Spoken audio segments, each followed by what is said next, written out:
Trustee Hart, can you please read the land acknowledgement? Sure. The Pacifica School District acknowledges that we gather on the unceded ancestral homelands of the Ramaytush Ohlone people. As guests, we humbly extend our gratitude to the Ramaytush Ohlone elders and community.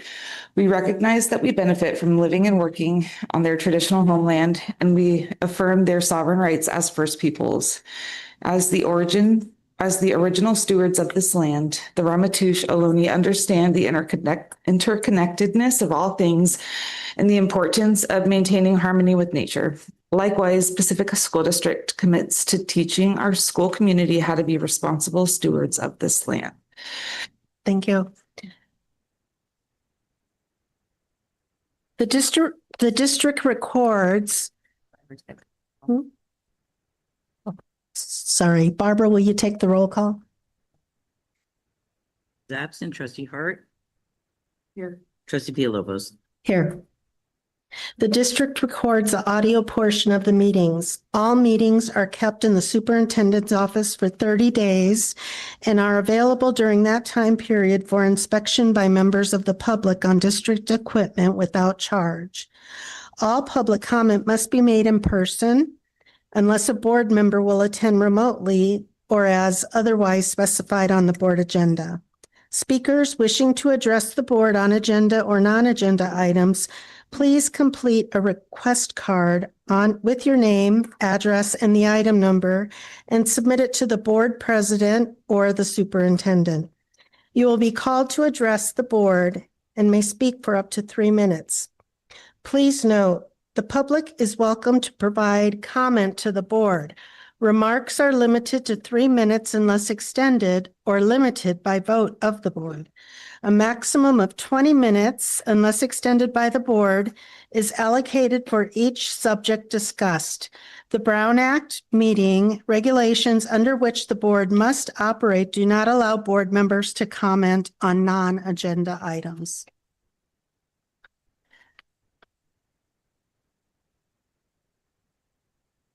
Items or information you may bring up that are not on the agenda. Additionally, no action can be taken. However, the board may give direction to staff following a comment. Approval of the agenda. Are there any questions? No. Do I have a motion to approve the agenda? Second. All in favor, please raise your hand. Motion passes 3-0.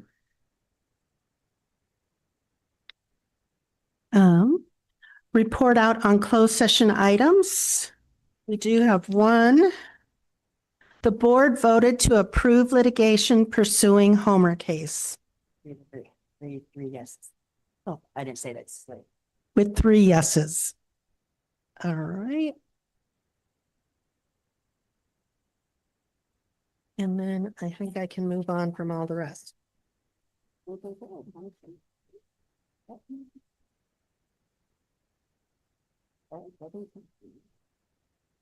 Just 1 second, please.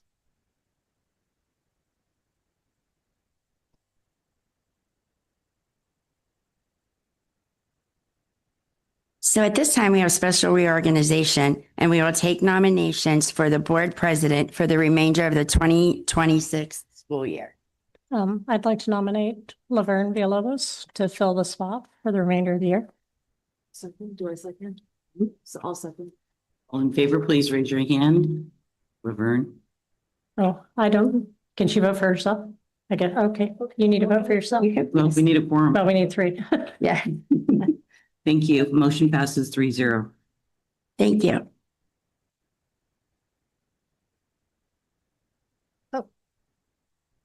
We also need a nomination for a vice president. Okay, and nominate Bridget Hart to be vice president for the remainder of the year. I'll second. 1 second. Let me catch up here. All in favor, raise your hand. Motion passes 3-0.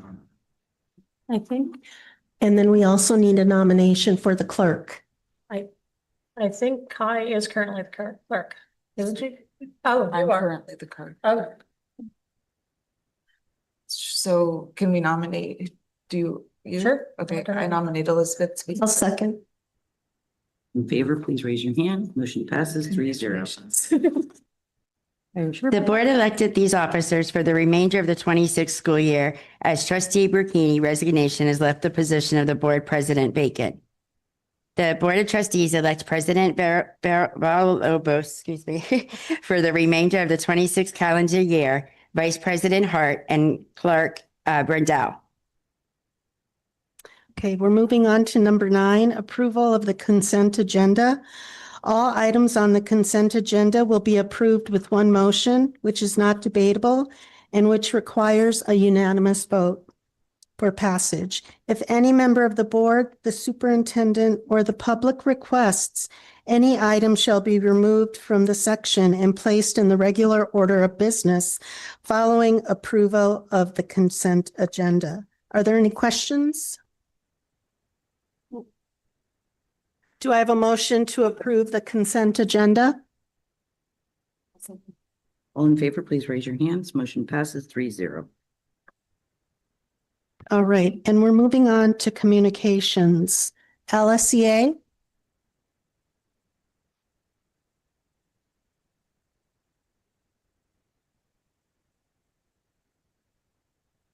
Hi, it's me tonight. The year is wrapping up. LSAA did come to a tentative agreement, which our members ratified on May 28th. As a standard in the district, the teachers have done their jobs, and now we wait for administration to do theirs. We expressed concern to you via email today about timelines associated with the agreement. We want to ensure the retro compensation to our members is received in a timely manner. Tonight is the public hearing about the LCAP. We shared with cabinet members our desire and ideas about making the process more engaging, transparent, and realistic for all stakeholders. Tonight is also the public hearing on the budget. LSEA shared in the email sent today our concerns about some of the figures in regard to position control. Based on the report from FCMAT, we'd expect all you to have the same questions and expect answers. Trustees, please don't hesitate to reach out for more details from us or to explain what we might be missing. Much appreciation should be given to our union members who are providing free, unpaid labor to pack up their classrooms in order for summer programs to take place. We worked hard to get these members compensation for these hours, and the district failed to see the need or importance of this. This is no easy task for teachers to pack up not only all of the district provided curriculum, but also the hundreds of dollars of personally bought and PTO funded items to keep safe from third-party vendors using the classrooms. Yesterday, we also discussed visibility of board members and cabinet members at all school sites throughout the year. We appreciate Trustee Bradall, Villalobos, and Hart for making efforts to attend school functions. We brainstormed with the superintendent ideas to make her presence and interest in our work more known throughout the year. We hope this summer provides the time and for the district to get systems and procedures back in place. For many years, Pacifica School District had many systems and procedures that worked well. There are even still personnel in the district that have that knowledge and experience. Last year was a tumultuous year on many accounts, from countless payroll issues, unchecked student behavior, to a revolving door of administrators. We are hopeful for a new start, and we are hopeful trustees will hold the superintendent and cabinet accountable to get this school district on the right track. Thank you, and happy summer. Thank you, Rachel. Okay, we're moving on to CSEA.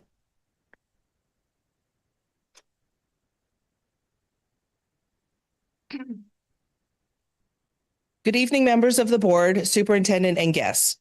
First, I would like to acknowledge our members who came in person to vote on things you will hear about tonight. Over 50% of our members cast their votes on our contract language, on our schedule raises, and on job descriptions. I am proud of our members, and I am appreciative of their support. I'm also appreciative of the negotiations team who gave so much time and effort doing this difficult work. I hope our union continues to grow stronger together with more engagement from all of our classified employees. This has been a very challenging year for many of us. We would have loved to come here tonight and say nothing to report, but we could not in good conscience do that. After 11 negotiation sessions, we did reach a 2-year agreement. We approved new job descriptions, several MOUs, and a 3% on schedule raise for the 25-26 school years. the first on schedule raise achieved during our time in leadership, followed by another 3% raise for 26-27. While we appreciate the hard work of everyone involved, both teams knew that I'm going to say it because I really was not happy with the settlement. I left the table disappointed in myself and disappointed that we were unable to do more for the employees who keep this district running every day. Year after year, we ask for help in providing a living wage. We ask for compensation that allows our members to survive in the communities they serve. Consider a school assistant or a para who has dedicated at least 5 years to this district and currently earns $20 per hour. A 3% increase adds 60 cents per hour, bringing their wage to $20.60. The following year, another 3% increase adds approximately 62 cents, bringing them to just $21.22 per hour. Many school assistants and paras work only 4 hours per day and are not eligible for district health benefits because they are not full-time employees. Meanwhile, the starting wage at In-N-Out Burger is $22 per hour. A brand new teenager with no years of service can earn more than one of our experienced school assistants. Think about that. The adults who work directly with our students every day, supporting their learning, helping them through emotional challenges, supervising them on the playground, keeping them safe, and serving as trusted adults in their lives, all earning less than a teenager at a fast food restaurant. That is difficult reality. That is a difficult reality to accept. Some days I ask myself, why do we continue to do this work? The answer is always the same. Because we love our schools, our students, and our community. That's why we do it. But at what point do we say that dedication is not enough? At what point do we acknowledge that passion, everybody says I'm very passionate, should not require financial sacrifice? And when will this district make a meaningful commitment to bringing classified salaries to a competitive level? One that reflects the value of our work and is comparable to what many other districts throughout San Mateo County are already paying. Our members deserve more than gratitude. They deserve compensation that reflects the essential role they play in the success of this district. Do better. Thank you. Thank you. Our next is people wishing to address the board. Do we have any names? Board Superintendent Correspondence and Communications. Elizabeth, do you want to start? Today. So this month, I attended the Ortega Open House, Cabrillo Open House, the CT Career Night Open House that was at Ingrid B. Lacey, the Ocean Shore School Oceans Week hallway display. I wasn't able to make it on the main night, but I was able to go up and tour that. The Ingrid B. Lacey graduation, Cabrillo graduation, workforce housing meeting with John Niblin, who's our county council. I had a meeting with Congressman Kevin Mullen about district concerns. The Sunset Ridge PTO meeting. Let's see. The Cabrillo School bioswale cleanup, which is done through the beautification committee with the city of Pacifica, with quite a few volunteers also from the PTO at Cabrillo. And the most fun was Saturday was the Pride Parade, an event at Ingrid B. Lacey on Saturday that was really well attended and real positive, and all the different organizations had booths all the way around, and they have their car parade. They decorate all the cars and go down Palmetto. So anyone who's not seen it before should plan on trying to see that next year. Bridget? I went to IBL graduation and Ocean Shore Sunset Ridge commencement ceremonies. And I also had a meeting with John Niblin for workforce housing. I had my one-on-ones, and the highlight of the month was I attended the Ocean Shore Sunset Ridge graduation. And all I can say is that it was beautiful. The children made it beautiful. They were heartfelt. They were thankful. They showed gratitude. And so I just want to say thank you for letting us attend to, because that's something that we like to see. And then I also received an important correspondence about our school funding task force. We are coming into the later end of that push, and we are working on the cost of living in San Mateo County and seeing if we can, help get more LCFF funding somehow through that.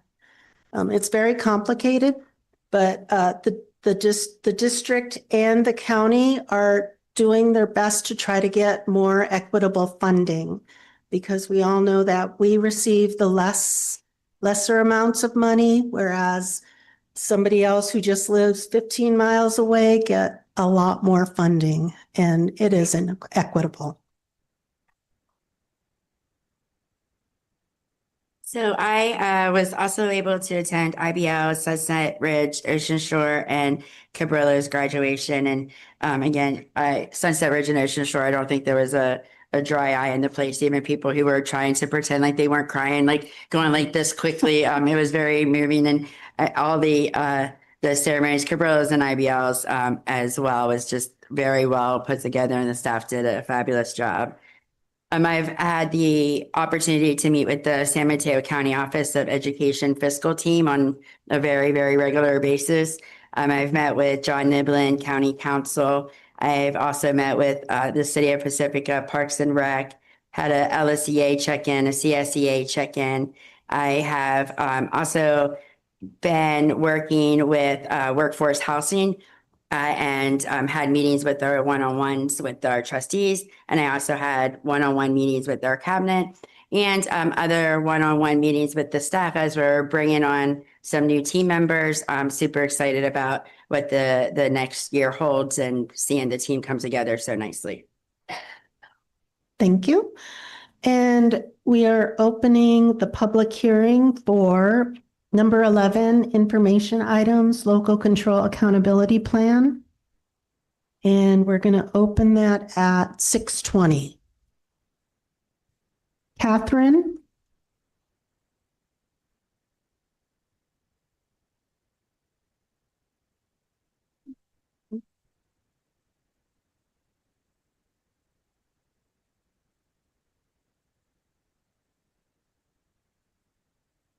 The Cabinet. Tonight's presentation is the public hearing for Pacifica School District's Local Control and Accountability Plan, or LCAP. The purpose of tonight's hearing is to share the proposed plan, summarize stakeholder input, and provide the board and community with an opportunity to review the document before approval on June 24th.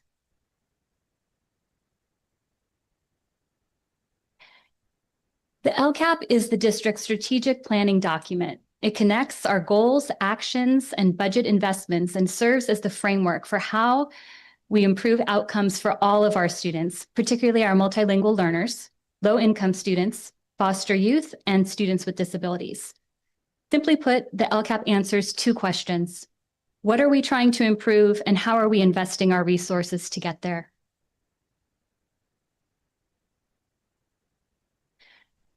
So this plan was developed through a year-long process that included surveys, meetings, consultations with educational partners, review of student outcome data, and opportunities for feedback from staff, families, bargaining units, advisory groups, and community members. The LCAP before you tonight reflects both quantitative data and stakeholder input gathered throughout the year.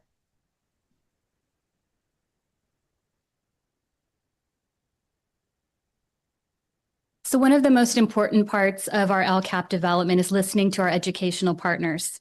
This year, we did receive feedback from students, staff, and families through panorama surveys and stakeholders engagement activities. We'll start first with our students. So students told us that they generally felt safe and connected to adults at school. while also expressing a desire for learning experiences to feel more engaging and relevant, particularly in grades 6 through 8. From our staff highlighted strong relationships and family partnerships, while also identifying a need for continued instructional support and actionable feedback to strengthen their instructional practice.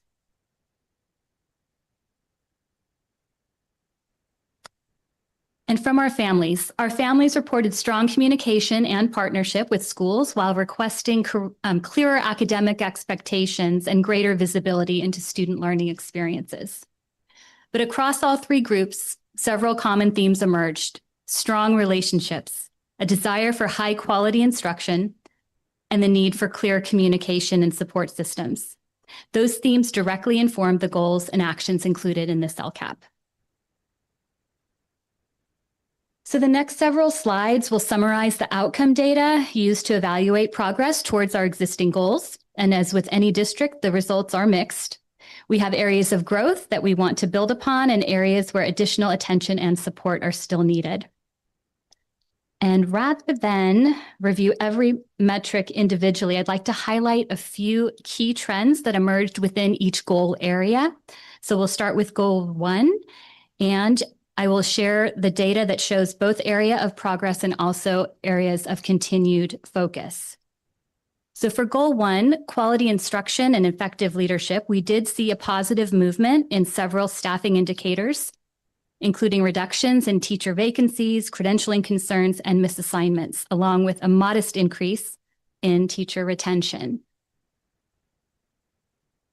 Still goal 1, at the same time, we identified opportunities to strengthen consistency in monitoring and implementation of some of our support systems, particularly related to English learner services and behavior supports.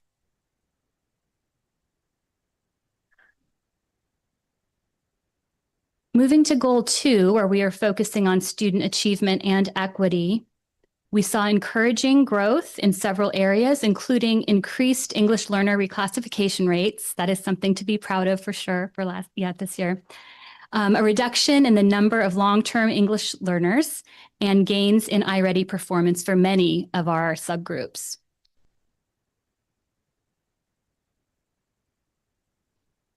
Now, the academic outcomes do remain uneven across our student groups, as you can see, particularly in mathematics and among some of our historically underserved populations. But closing the gap does remain a central focus of our proposed LCAP. Moving to goal 3, which focuses on our family engagement, attendance, and school connectedness. In the area of goal 3, we showed some of the strongest district-wide gains. Attendance improved overall, and chronic absenteeism decreased significantly across nearly every subgroup, as you can see, including some of our highest need populations.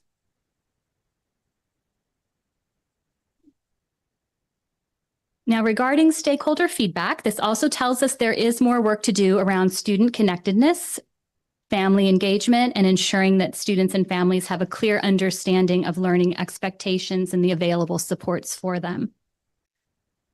But the strengths and the challenges reflected in these results directly informed the new and revised actions included in this proposed LCAP, which I will highlight next.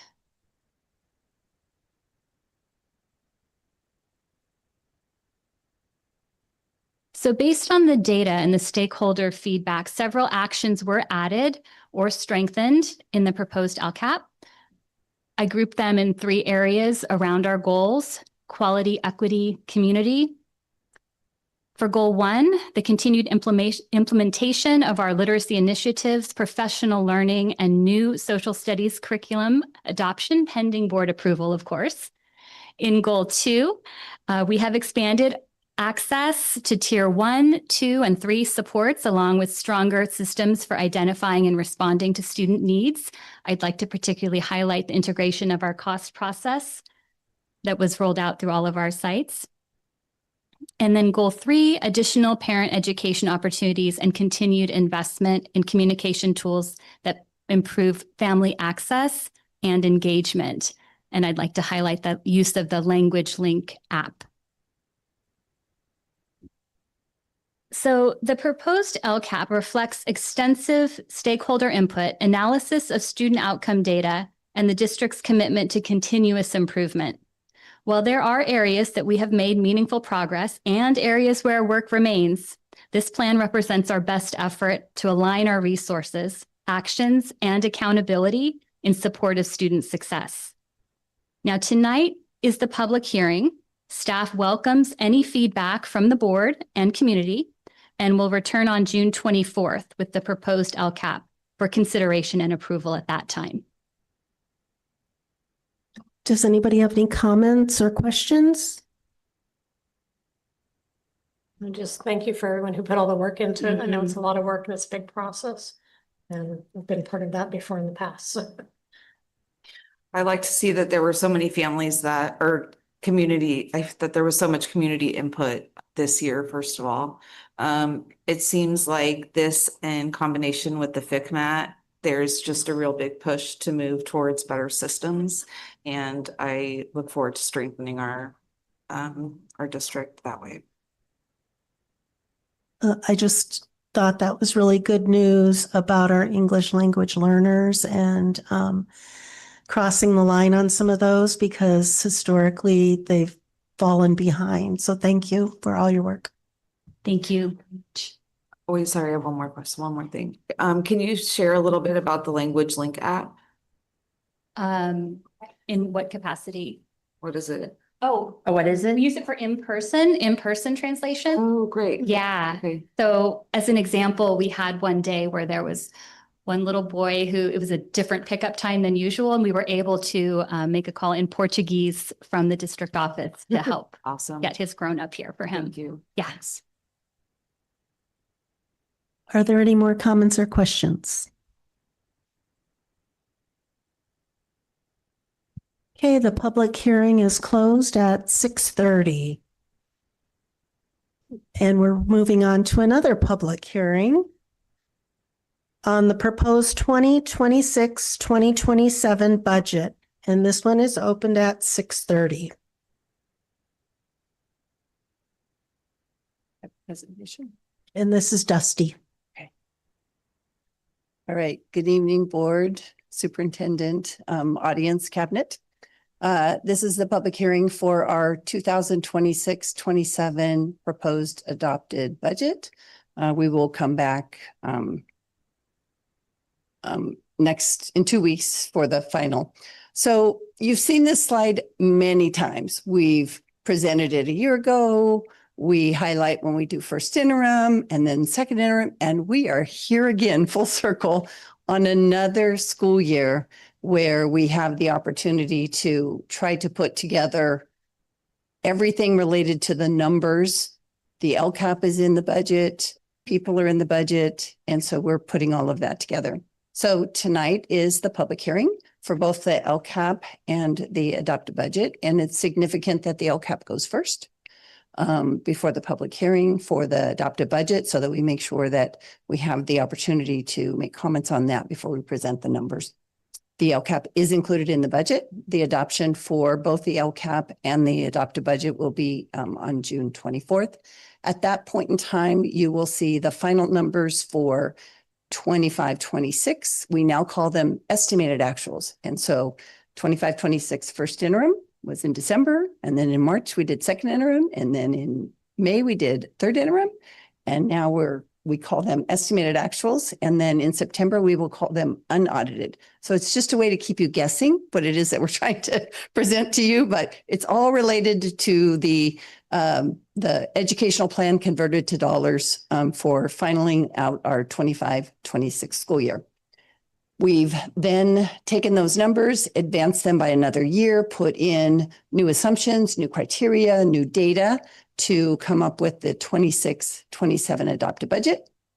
When tonight you will have a preview of the multi-year, which is now 27-28 and 28-29. I don't know if I can get to 29-30 yet. That just seems way far out there. The multi-year projection.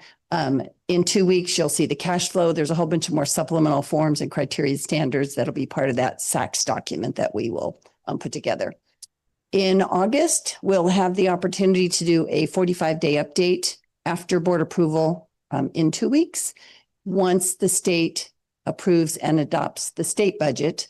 And anything that significantly changes based on the criteria and the information that we used in our budget, then we'll bring back to the board in August to update that so that you're updated on all of that as well. So the objective of tonight is to present the educational plan of the district for next school year, but it's presented in numbers and amounts, right? All those different accounts that we presented all year long, but now we've moved on to what we believe will be 26, 27 numbers.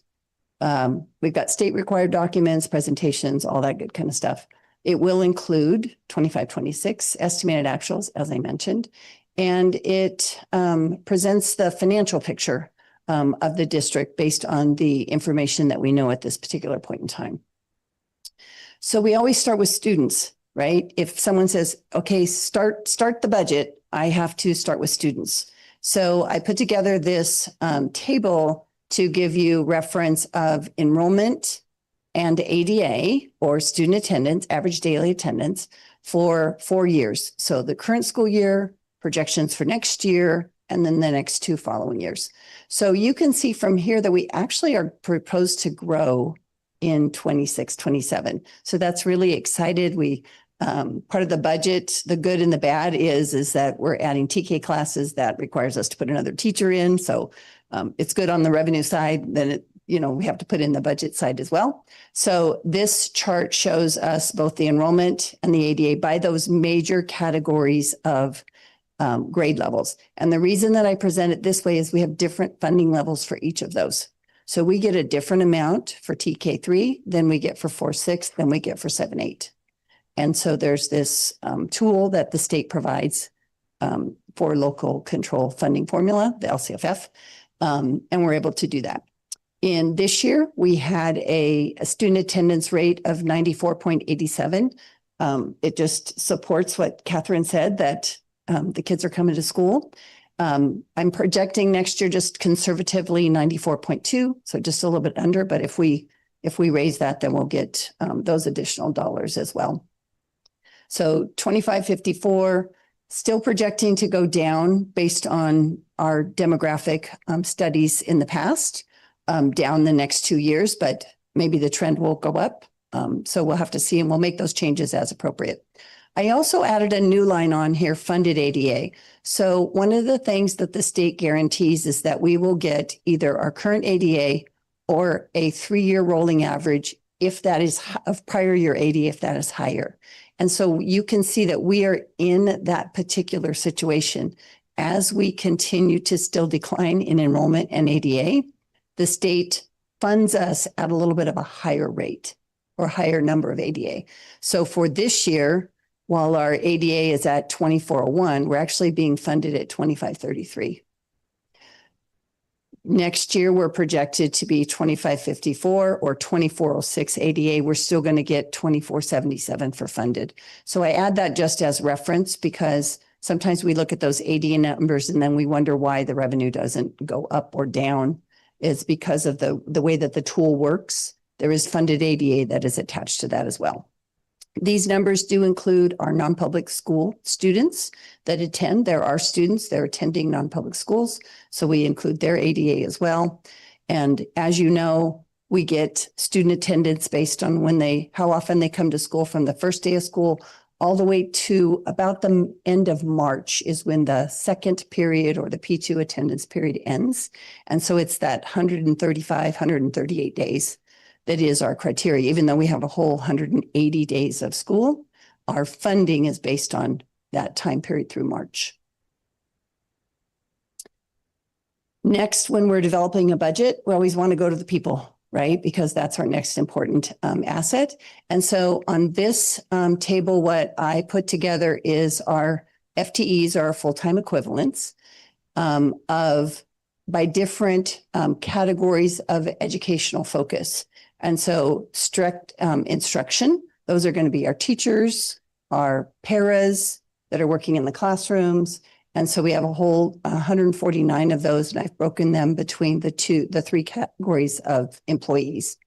Instructional support are anything related to curriculum development, library, instructional technology, all of those principals, site information. And so that's the ADAs that go, or the FTs that go there. Pupil services are nursing, pupil transportation, child nutrition, psychology, speech, occupational therapy, physical therapy, all of those kind of things. And then district administration is those individuals that are required to run the district. And then we have our facilities and maintenance departments as well. So I broke those. I included the different categories. I think it's just important to know the emphasis that everybody has. And so there's people behind each of these. The 0.42, the 0.8 is because some people don't work full time. And so a full-time individual, 6.5 hours for a teacher or 8 hours for a classified person would be 1. And then proportionally you put that down. So we have more people than 237.5. This is our full-time equivalent. These charts look a little different than what I've presented in the past, because when FCMAT came in, they said I might not be giving the board enough information. And so you're going to see 6 different charts that look like this. I'm going to present the total general fund, and then we'll go to unrestricted and restricted. So we have 2 big pots of money, if we want to put it that way. So we have lots of different checking accounts. Those are funds. Our major one is the general fund. The general fund has 2 major categories. One is all our grants and categoricals and special education and maintenance and all of those things. And then we have our unrestricted dollars. So looking at this, we have 5 categories of revenue: student attendance or LCFF, federal grants. Those are our title programs, and some federal special education revenues as well. State revenues include state grants, lottery, some of the new one-time monies that we have, but a lot of it is going to be restricted rather than unrestricted. You'll see that in a minute. Our local revenue can be interest, rental income, donations, all of those kinds of things. Our parcel taxes are in local revenue, so that kind of breaks that out that way. I put salary and benefits together because we do have certificated, we do have classified, we have employee benefits. But it's all the support or the investment that we put into our people and the costs that are associated with that. Our books and supplies are textbooks, other books, consumables, small technology items, but basically the things that you use up and then replace. Operating expenses can be anything from contracts, legal, consultants, travel, professional development, memberships, utilities, postage, internet costs, insurances, property and liability, those kind of things. Equipment would be items that are over $5,000 individually. And then tuition and or indirect are those students that are attending either a county program or another district program. And then indirect is the calculation that the state allows us to charge other funds. So overall, when we look at 25-26, we have 3.7 as an ending fund balance. We go down to 2.5, and I have a change column. The next slide you're going to see is going to look significantly different because it is unrestricted. So now this pot of money is just those dollars that come in primarily from student attendance or our rents and leases or lottery and interest. And so that's what the revenue up there. You'll notice that line that says contributions, $8 million going down to 6.9. That is because we have 2 major restricted programs that don't have funding individually from themselves. It's either generated as student attendance or it is a state requirement that we take unrestricted dollars and move it over to support those other programs. And that's our maintenance program and also our special education program. So that's what that contribution line is. Again, same format, salary and benefits, books, supplies, operating, ending balances look significantly different because we have a lot of restricted dollars. And so our restricted LCFF revenue, those are the revenues that we get specifically just for special education. And so those dollars right there is what we get for what they call AB 602, which is an assembly bill that recalculated how special education gets funded. You'll see the increase there because in the May revise, the governor did raise our rate from $999 per student to $1,340. So that is included in here. That helps offset that contribution for the underfunding of special education. Federal revenues are all of our Title I, Title II, Title III, Title IV, as well as our federal local assistance special education dollars. State revenues can be anything from ACES, ELOP. We have some one-time student support dollars, CTE dollars, learning recovery. So all of those state grants, everything that is categorized in restricted has to be spent for that specific purpose. So it's not like we can just take those dollars and say, oh, well, just do this with it. Title I dollars have to be spent in a certain way. Local assistance dollars have to be spent in a certain way. The learning recovery dollars will have to be spent in a certain way. And so that's why it has this restricted side of it. Same format, salary. And so the ending balances are all related to different restricted programs. In the SACS documents, and I'll highlight this when we come back in 2 weeks, there's a page at the end of the formal one that talks about what each of those resources are. And so it'll tell you how much is left over in ELOP, what the carryover is, what is in learning recovery, what is in our student, the new student support dollars, and what's left in our parcel taxes. I wanted to give you just sort of kind of an idea when you're looking at total general fund. Visually, you can see that our LCFF is the major revenue source that we have that funds the district. State revenues, a little bit smaller, local revenues, a little bit smaller, federal, not so much. And then just a transfer in, we've just got a really small amount that we're pulling in from Fund 17 for this next budget year. I also wanted to graphically show you how the distribution of the investment salary and benefits is for our people. And then we've got those consumables, books and supplies, those other operating expenses, equipment, and then those transfers out or indirect tuition costs. So there's a lot of factors that go into putting together a budget. Some of these we get from the state. Some of them are trends that the district has experienced over time that we do include. And so we talk a lot, you hear a lot about COLA, cost of living adjustment. So there is a formula that the Department of Finance goes through and says, this is what the COLA is going to be. So this year it was 2.3%. Next year it is scheduled to be 2.87. That is set in stone. That is going to happen. It is projected in 27-28 to be 3.3. I will tell you that will change every single time. It changes each time that we get together. It'll probably be different. Maybe for first interim, it'll be different in January. It'll be different. It may revise. They keep recalculating what that is. So we're using 3.3 right now for 27-28, 3.09 for 28-29. You see that LCFF augmentation in the May revise. If it is approved by the state, we will get an additional 1.44% only on our LCFF or student attendance. So that's an important distinction because that does not carry over to ELOP dollars. It does not carry over into ACES dollars. It does not carry over into any of those other restricted programs. This is only on the student attendance side of it. And so it gives us that opportunity for a bit more funding. And so each of those grade levels will get a little bit more dollars associated with it if that passes. FCMAT said I need to tell you all of these different rates for our employer costs. And so I tried to consolidate them all in one slide so that it would be easier for you guys to absorb it. So we have both state teachers retirement systems and we have public employee retirement systems, STRS and PERS, and they have different rates. Typically, as a standard, your certificated individuals will be on STRS and your classified individuals will be on PERS.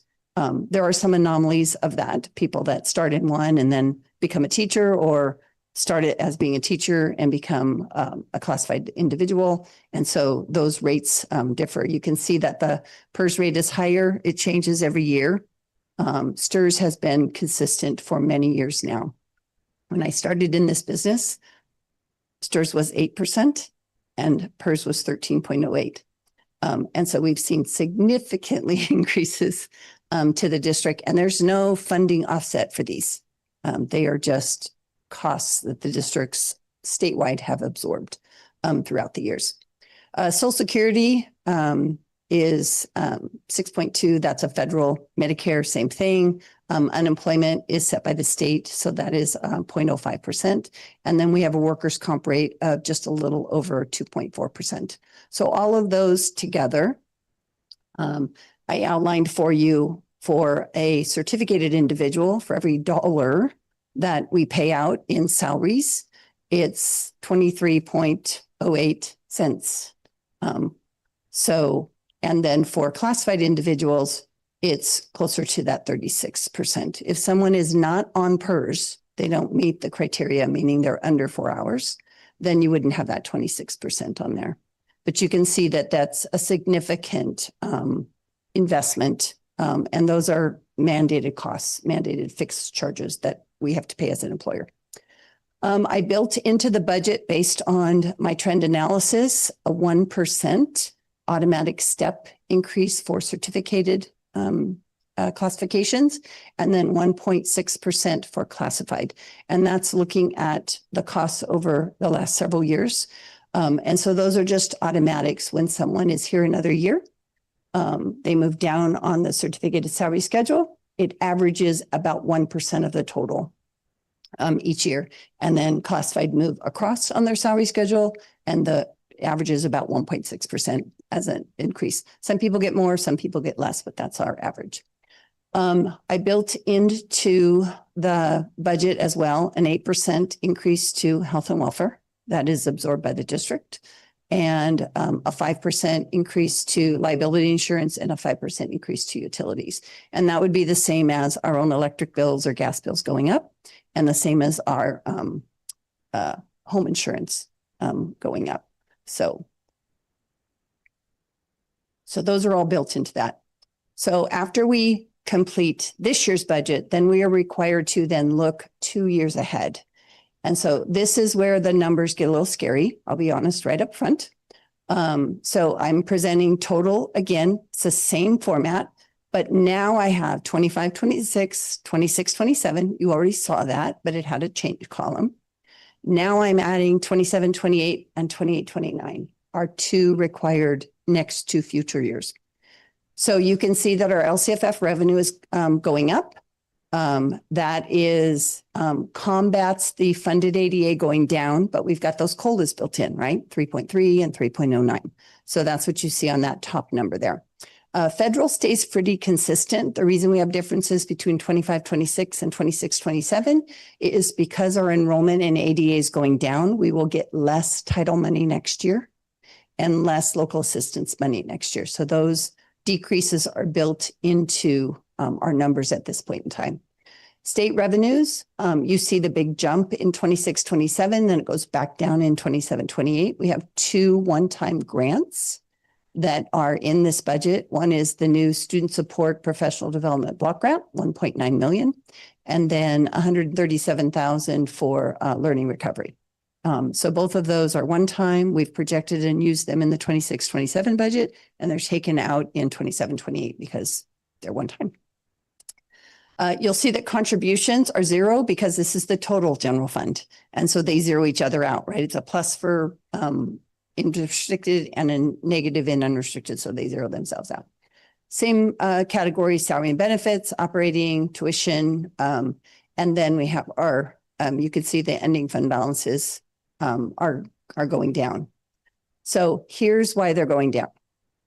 So in general fund, while we have that increase to revenue, you can see that because we're still declining in ADA, our revenue is not really going up by 3.3% and 3.09% or 4.31% because we're combating that decreasing ADA as we go through.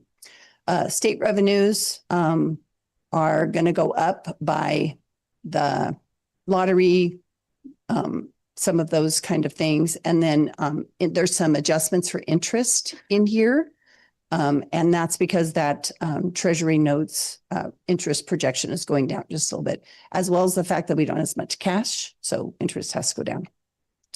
You can see our contributions on here. We're projecting 8 million going down to 6, still decreasing just a little bit. That's going to be some projected reductions in special education contracts moving forward. Salary and benefits are on here. You can see that those are going up. One of those significantly in 27-28 is because we have 3 teachers funded by the parcel tax, and they had to come back to the general fund in 27-28. So that takes a hit there. So you can see that we have not a lot of money in this year's budget.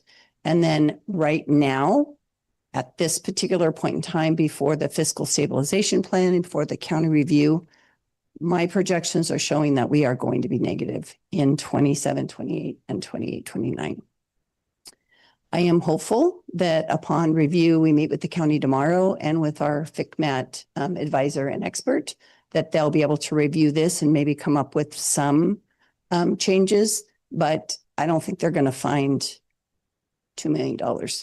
So we have some work ahead of us. There's lots of reasons that this got to the point where we are. Some of it are just the costs that we've associated this year, significantly increased legal costs. We're still expecting to have some of those next year based on some information that we have. And so we're going to be working through this as we go through, but we're required to provide both this year's budget as well as the next, projected the next 2 years. When you look at restricted, you can see that these are also going down, and there's a couple of reasons for that as well. So 25-26 does include the tentative agreements for both CSCA and LSCA. Because they're tentative agreements, even though the board has not approved them yet, I did include them based on the county instructions. So those are in salary increases. CSCA has another 3% in the following year. This is also the same year that our parcel tax expires. And so you can see that some of those costs go down in the 27-28 because, and so does local revenue, until that parcel tax gets, when that parcel tax gets renewed in November. I have to take it out at this particular point in time. So we have 10 positions that are funded by the parcel tax that are coming out, and those 3 that came back to the general fund. The other thing in here is that you can see the state revenue goes up and then it goes down. Again, that's those 2 one-time dollars, as well as we have an expiring K-12 Strong Workforce Grant. It was a 3-year $1 million grant that Dr. Bowman got for us when she came on board. And it also is ending in 26-27. And so those revenues and those costs come out of that as well. There's 2 administrators that are funded by that, that grant as well in 26-27. So you can see those go down, and then they start to go back up because the new parcel tax will have a new $1 million that will come in.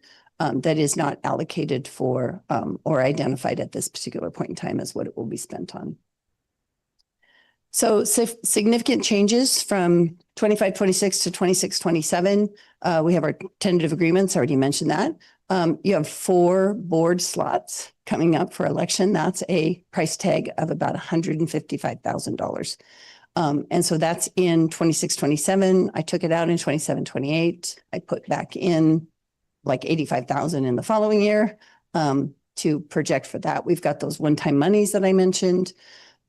We didn't have as much reduction in legal costs as we anticipated when I presented third interim. So those costs are still in there. We had a transfer in from our Fund 20, that's out.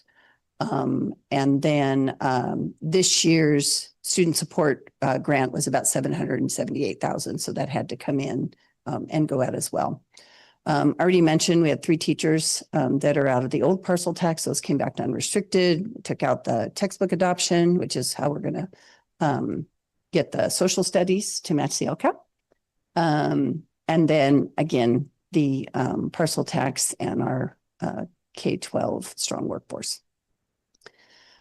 We don't just have a general fund. So I always want to get this one slide. I've talked to a couple of districts that, yeah, we don't even put that in, but it's important for me that you guys know we do have other bank accounts or checking accounts that we use for different specific purposes. We feed our kids. That is part of the Nutrition Services Fund 13. And so it has a healthy fund balance. It actually has a little bit too much. And so they're on a spending plan with CDE. We do have a deferred maintenance program that is supported by a transfer from general fund of about $100,000 each year. And so that's going to projected to end about 85,000, rising to 107. Each of these funds get revenues and get interest on the cash balances. So I broke out our two measures, our two bond measures, so that instead of just saying Fund 21 has, $40 million, you would see what you have left in Measure O and then what you have available in Measure G. So those two are broken out. I don't have a lot going on in Fund 25. And then Fund 40 is where we have had our rent income. It's also where the money resides from the sale of the site from some years ago. And then we have just a little bit in tax override because I can't figure out how you guys can spend it just yet. So I'm working on that one still. So this is not a recommendation for tonight, but it is what we will bring back on the 24th, that you approve this budget. It'll go to the county, and then the county responds to it typically about 45 days after, maybe 60 days after the board approves it and we submit it. There will be some next steps. Obviously, you'll take action on the 24th. At that time also, you'll see a fiscal stability plan to help us recognize what we can do to offset that very large negative that we're battling in my projections. We talked about the 45-day update that happens in August. In September, we'll bring back unaudited actuals, so we'll actually know how 25-26 ends. And then we start our budget cycle. First interim comes in December. January, we get our information, and then second interim happens in March. And that's it. Questions? Questions or comments?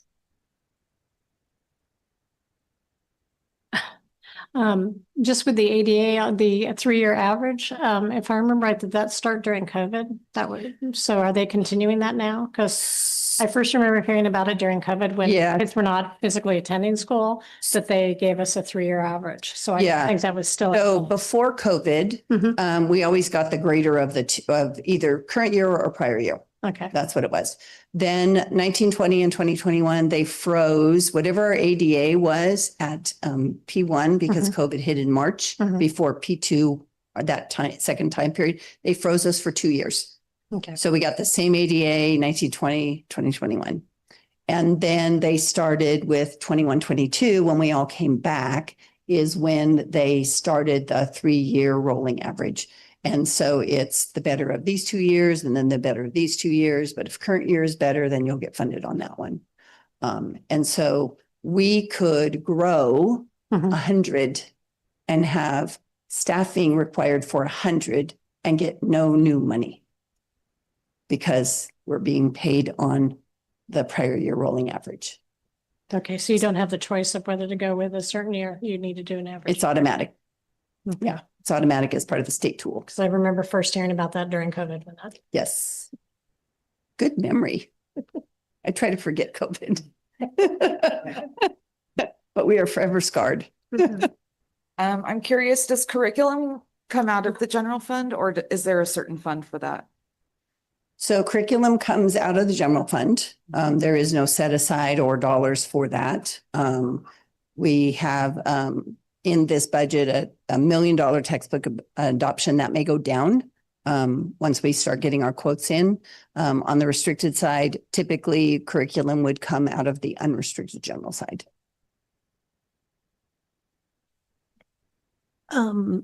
I think we just need to address what happens if we go negative, just so that everybody knows. Can do that, or Dusty Sure. I'll give you my, what I believe is going to probably happen. So, in 2 weeks, we'll still be bringing a budget forward that doesn't have a full 3%.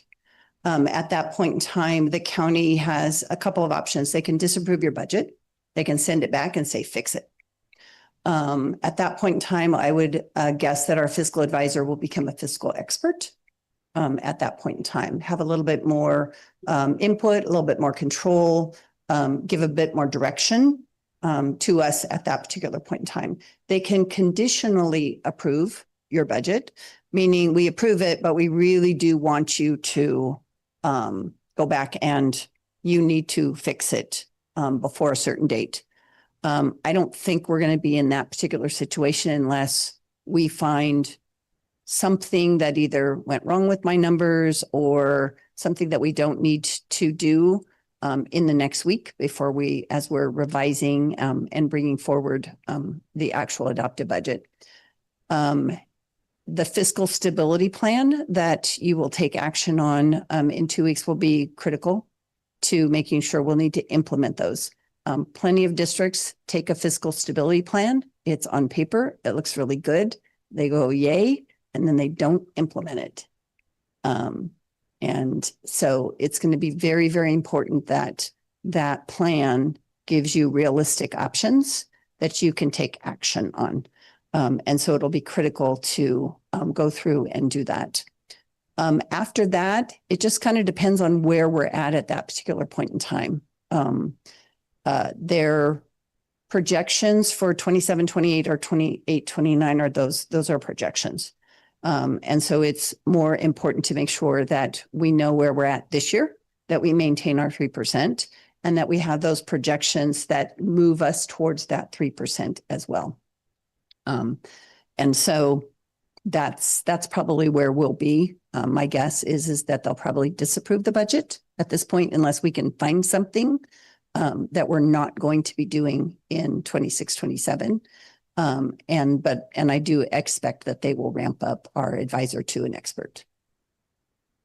It's important to note that the advisor has stay and rescind rights.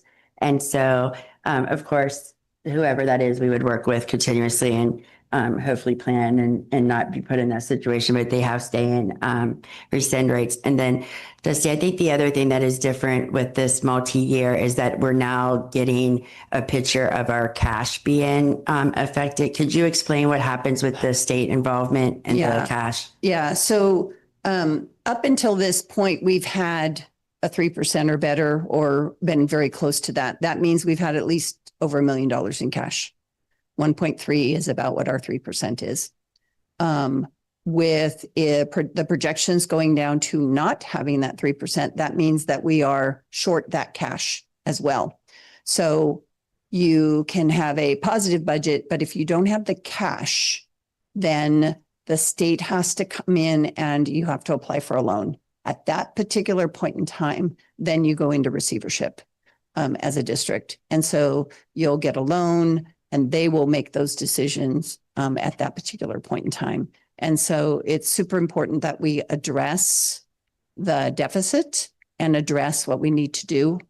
So when Ron brings that fiscal stability plan, it's going to be extremely important because if that doesn't change the cash situation, then we either have to borrow from another fund. But you have to remember, if we borrow from another fund, it fixes the cash, but it doesn't fix the problem, right? It's just a Band-Aid during those time periods. Our cash ebbs and flows. So we get a standard amount in 5%, 9%, all that. And we get a big influx of cash in December. So it's likely we could have not good cash reserves in October. And then in December, we look great. But the county doesn't care that in December, we're going to get $25 million and we're going to be fine until they take it back in May. They want to make sure that we have enough cash in October as well. And so those projections will be extremely important as we work through that cash flow as well. And I think the other thing is important to note is that we have made cuts for staffing for our current upcoming year. We would not violate any CBA agreement or anything and do any additional cuts with staffing. But what I do want to note is that the budget collaborative takes a huge part in this. This year, we've looked at different subscriptions and software and apps and staffing. We'll do that again next year for the outgoing 28, 29, or 27, 28, 28, 29 budgets. So I know there was a concern that we're going to sit up here and just make a list of all the cuts. Those we'll have suggestions just as we did with the budget collaborative, and then we'll work together to get those additional cuts. Did you want to go? Did you have a question? Oh, okay. So I understand that the parcel tax, it's assumed that the parcel tax is not going to be renewed, so that money was taken out, right? But what about the staff that were being paid for with the parcel tax money? They're still in the budget? They are No, not. They're also out. Yeah, so Okay. we currently right now have 13 positions that are funded by the expiring parcel tax. 3 of those are teachers, so those are still in the budget and went back to the general fund. And so because we had to take out the whole 1.2 million in revenue and the whole 1.2 million in expenses, because it doesn't exist on paper after 6/30/27, the 400,000, 450,000 came back to the general fund. That certainly didn't help the ending fund balance over there.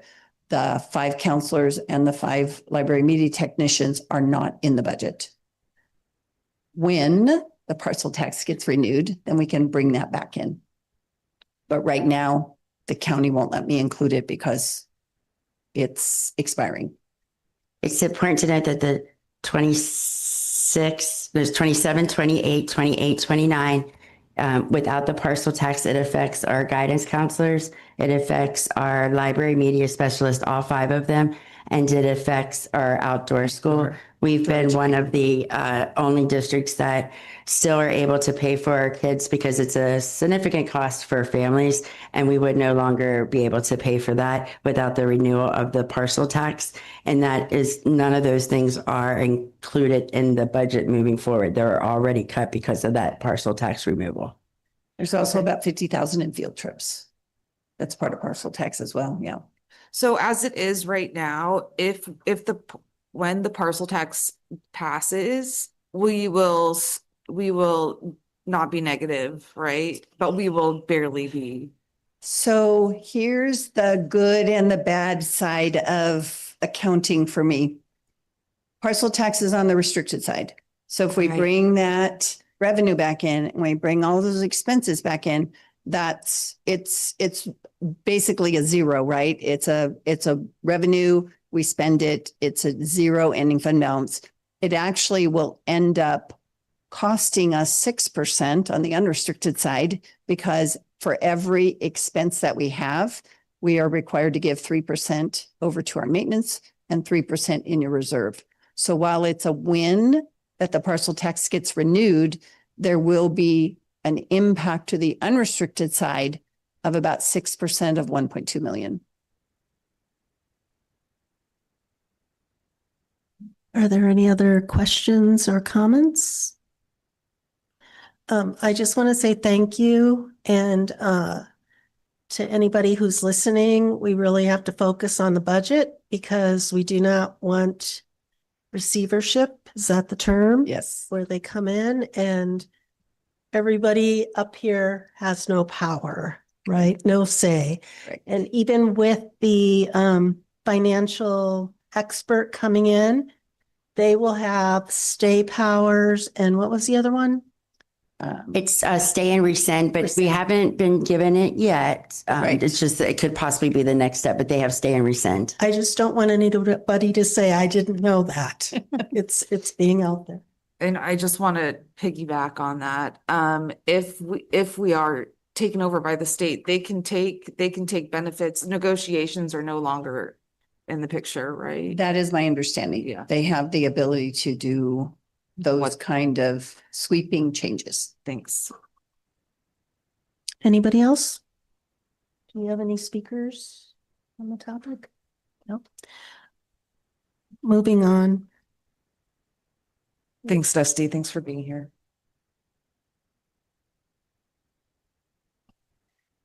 The public meeting ends at 7:12.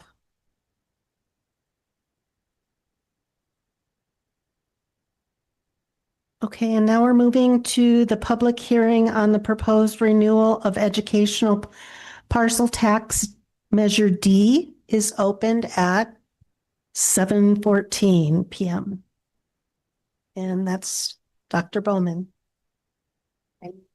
I'm going to look a little bit different. We have somebody else joining us, and I'll have him introduce yourself. But we're super excited to have him.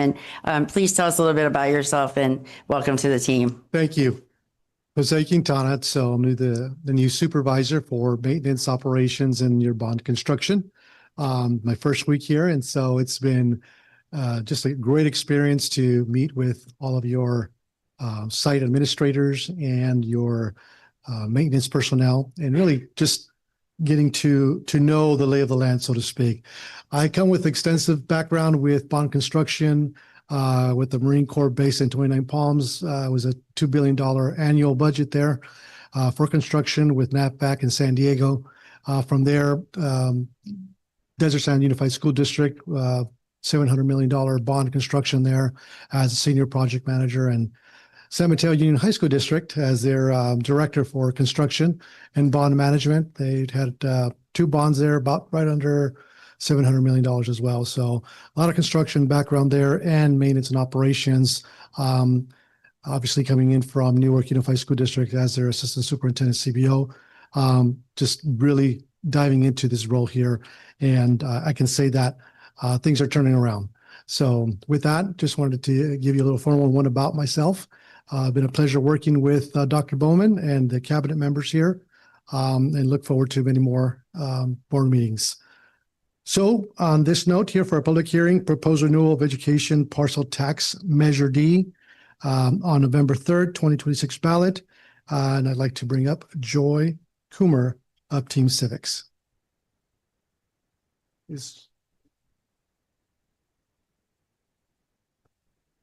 Oh, I didn't know. Yeah, I thought you, sorry.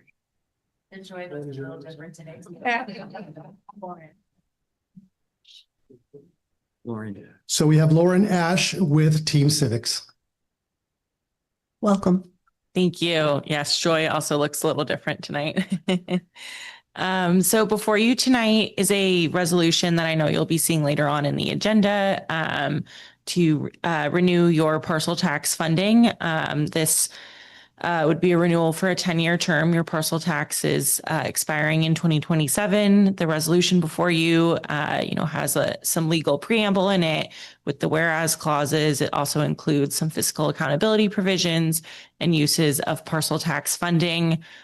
From our perspective, the most important thing in the resolution, and pick a favorite, would be the summary that you see within the resolution. That's the 75 words that will appear in the ballot for voters within your district. It's the thing that we can guarantee people will be reading when they vote on the potential renewal. That ballot summary was developed with your lawyer and also between Joy and myself, based on our historical knowledge of San Mateo County and also your district in particular. So I welcome any questions from the board regarding the renewal. Anybody have questions? I'm just wondering if you can go over the ballot language that we'll be voting on. Yes. Sorry. Yeah. So it's for a renewal, and if you give me a moment, I could bring up the language, but it's the same language from the original measure. We're not changing it. It's the same with the expectation of just renewal. But I will get the language for you. It was my understanding that if we changed any of the language, then it was no longer a renewal. It would be considered. That's correct. So, and the current expenditures and what was listed is what the district demonstrates needs in, and there was no need to request additional information because we know we need our librarians, our guidance counselors, and our outdoor school and the field trip and some of the other things that we discussed. Okay. So there was no changes to that. Anybody else have any comments or questions? Are there any cards on this one? Okay, so this public hearing for the parcel tax measure D is over at 7:17.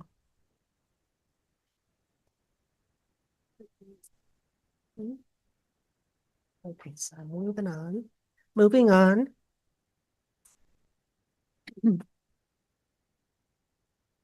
Are we?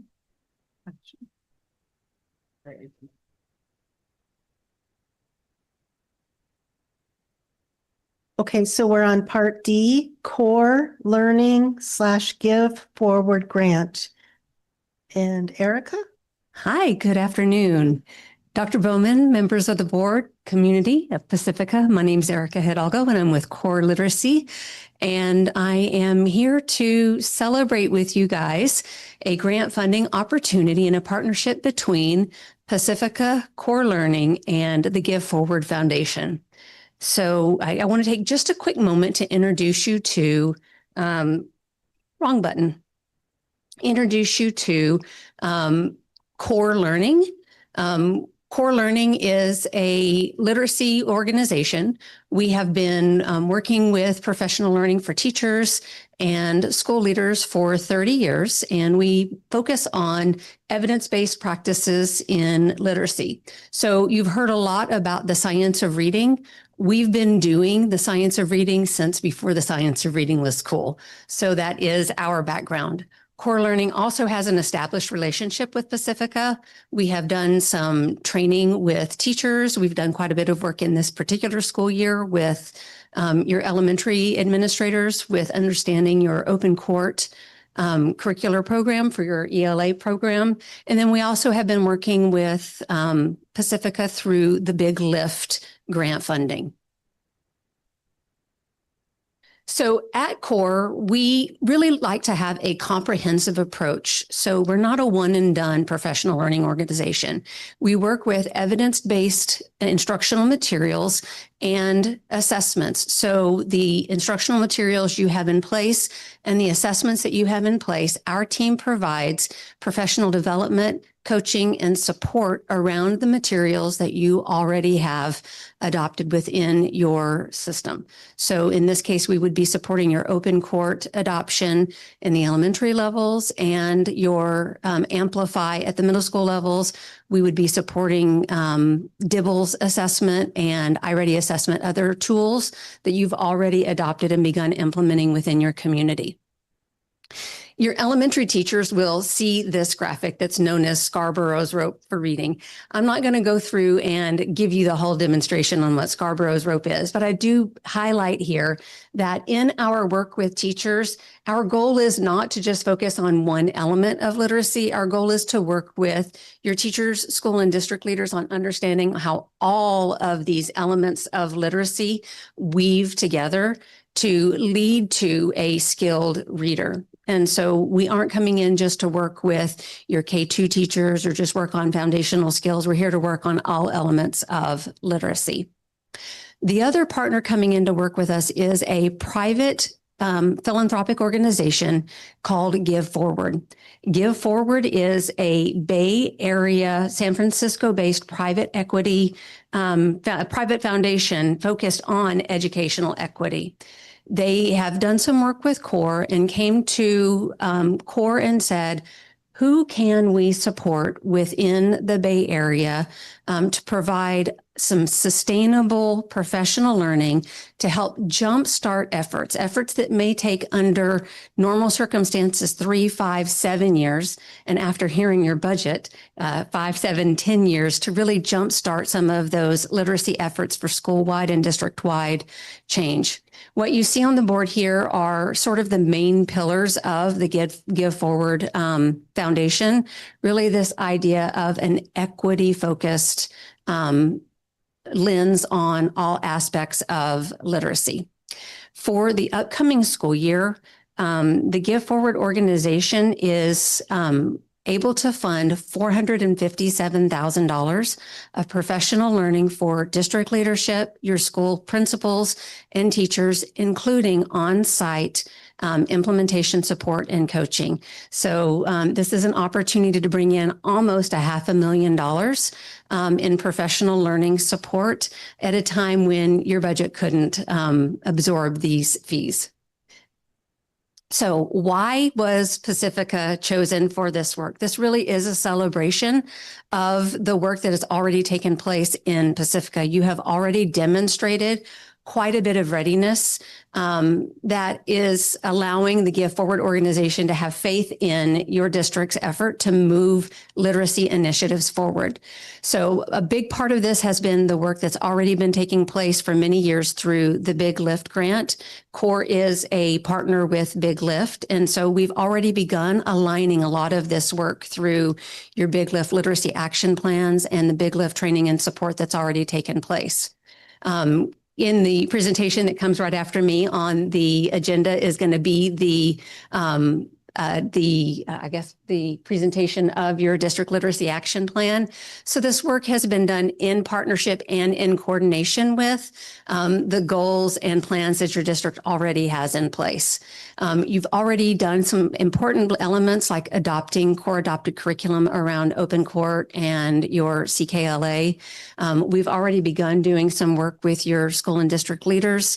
And so the Give Forward organization has seen the work that's already gone into place and is really excited to invest in helping to move these initiatives forward at a pace more rapid than what you could do. They are also looking for long-term sustainable partnerships. So what we're talking about this year is year one. If we develop strong plans and have a strong implementation, the Give Forward Foundation is looking for long-term partnerships to really build systems and sustainability. So right now I'm here talking to you about year one. My goal is to come back to you this time next year and be able to talk to you about years 2, 3, 4, and 5 of this partnership. So the goal is not one and done. The goal is really long-term sustainability so that we can have a deep implementation of the work and really get all the way from district leaders, school leaders, teachers, and have evidence in classroom practice and student outcomes. And that's what you're going to see here with our systems-wide support. The goal of this grant funding is really going to have a very heavy emphasis on leadership training, development, and support. We will provide teacher training, but we will partner that teacher training not with one and done professional learning, but with on-site coaching and implementation where our core consultants come in and work side by side with your teachers to say, this is what you learn in professional learning. Now let's take your core adopted curriculum and align that and take those instructional practices and put them into play in classrooms with your students. So it's going to look like side-by-side planning, modeling, observations of your teachers observing our consultants model lessons, side-by-side coaching, feedback from our coaches and consultants. So it really is a long-term partnership, not one and done training. For your school leaders, we're going to start off in August with a 2-day leadership for literacy training. That is going to be looking at the systems level approach. What are the systems that your school and district leaders need to have in place that will allow for literacy to take place? Looking at things like your instructional master schedule, your assessment routines, your MTSS systems. How do we schedule instructional time? How do we take your core adopted curriculum and have a plan for implementation? So that is leadership training designed for leaders by leaders. It's not going to teach them everything they need to know about literacy. It's going to teach them what they need to have in place at their school systems wide to allow all the rest of this work to take place. We're going to provide Reading Fundamental Leader Institute. That is where we start to talk about the leadership lens on phonological awareness, phonics, fluency, vocabulary, comprehension. What do they need to know as site leaders to be able to coach, mentor, and support teachers in the classroom? How do they know what they are looking for when they walk into classrooms? And then we also are going to provide executive coaching, both at the district and the school level. That's that side-by-side partnership with your school leader, your district leadership team, and your school leaders on anything from long-term planning, understanding data, looking at their systems and their schedulings. It's really very individualized based on the need of each of your different leaders. For teacher training at the elementary level, we're looking at 3 days of professional learning for your teachers. Day 1 will focus on an overview of the science of reading, sort of the foundations of the English language and into phonological awareness. Day 2 will focus on phonics, and day 3 will get us into multisyllabic word reading, spelling, and fluency. Our goal will be to finish that training with days 4, 5, and 6, possibly even day 7 into assessment in year 2 of this work. For your middle school teachers, we'll have 2 days of training focused on vocabulary and comprehension. That training is appropriate for all content area teachers because all of your content area teachers have on grade level expectations for reading, including the development of vocabulary across the content areas and comprehension. Our site implementation support, and I'll let you read some of the bullet points. I think I gave you a little bit of an overview there. For your elementary schools, we're looking at 6 2-day visits where we have a core consultant come in and work side by side with your teachers at the elementary level, with the exception of Ocean Shore / thank you very much. They'll have 6 3-day visits at that combined site. And then at your middle school levels, we are looking at 6 1-day visits where we'll have a core consultant come out and work side by side with that implementation of your core adopted curriculum and focus on a few key areas. For example, we've already identified that your multilingual learners are a target group. And so how can we take these core adopted curricular materials and ensure that we're meeting the needs of your identified populations of students? And so in conclusion, very quickly, I just want to show you that this is some data from Joyce and Showers. And it talks a little bit. Can you hear me with my teacher voice from here? Can your folks at home hear me if I step away? Okay, folks at home can't hear and the folks behind me. What we want to talk about is this idea of we don't provide one and done professional learning. What we are looking at here is that we want to get to this coaching level where we have 95% of our teachers have growth in skill. 95% of our teachers have growth in knowledge. But most importantly, we have 95% of our teachers showing a transfer of that learning to in-classroom practice. I know this was really fast and furious, but I'm trying to be respectful of your time. So with that, I will open the door for questions from the board and cabinet. Before the questions, I just want to say Erica and I started working together last year with Bake Lift. She's been very, very generous. You probably heard some of the teachers and administrators talk about the core training that we received. It was generously given to us at no cost. It's training that we wouldn't have been able to have offered before. And the work that Kate and the literacy team here, that you'll see here, and Catherine, we started work together, and you're going to see a literacy plan. I'd love to sit up here and tell you I was like brilliant and that I wrote it, but truly Kate and this group has done like phenomenal things to the point that our literacy plan, and you could probably speak more to this, has been used as an example. And so you're going to hear more about it, but I want to thank Erica and thank that team, because this is an opportunity that very little school systems have the opportunity to get. And thank you for allowing us to participate. And the other thing is, everyone, you hear grants and it's something else to do. Like, to repeat, if you didn't hear it, like, they're doing our curriculum, our open court, our Amplify, Dibbles, and iReady. So it's nothing new. It's what we already have here. So I wanted to say thank you to you and give forward that we'll be meeting with later this week. Our goal is to take the investment you've already made in your curricular programs and your assessments and really bring them to life. You've made the investment. Now, how can we best partner with your teachers and your school leaders to take and make sure that those materials don't sit on shelves, that we're actually using them every single day and combining them with those evidence-based practices in your classrooms? I do just want to make a comment. When I was reviewing the slides before this meeting, I see a lot of parallels with the Big Lift, and I was curious about the overlap, but I'm really glad to hear that there's partnership there. Yes. Great. Any other comments or questions? Nope, just thank you for everything. Oh, thank you, for guys. the opportunity. Your district is a joy to work with, so thank you. Okay, now we're moving on to number 6, Pacifica School District Literacy Action Plan. Catherine. Yes, thank you, trustees. Here we go. So kind of a continuation of what we've been hearing about tonight, making plans, making them living, and bringing action to our plans. So tonight I'm introducing the Pacifica School District's Literacy Action Plan, which provides a unified TK8 roadmap for improving literacy outcomes through strong implementation, strong instruction, targeted intervention, professional learning, and family partnerships. You may be hearing some themes that overlap with the LCAP as well. So let's jump in. The most important purpose of this plan is coherence. We have several strong initiatives already underway: the Big Lift, our LCAP, MTSS, and grant-funded literacy supports. And this plan brings them together under one shared vision so that all schools are moving in the same direction.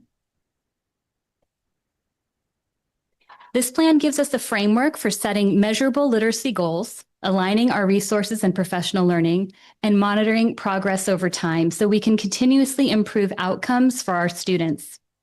It also strengthens our partnership with families and reflects the county-wide literacy priorities established through the Big Lift over the past few years.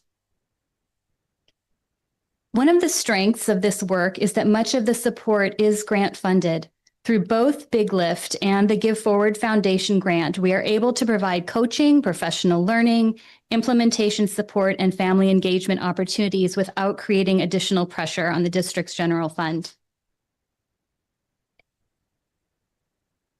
So our goals are organized by developmental stages, as you can see here on this slide, for TK3, grades 4-5, and also grades 6-8, with a specific focus on accelerating outcomes from our multilingual learners. This allows us to target supports where students' literacy needs are the most distinct while maintaining a coherent TK8 system.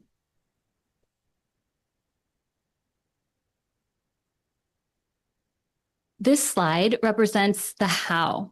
So success will come from consistent implementation of this high-quality instruction, protected time for literacy, strong assessment systems, targeted intervention, and ongoing coaching and support for both our teachers and our leaders. As we've said a few times tonight, a plan only matters if it changes classroom practice, and these are the implementation levers that can make it happen.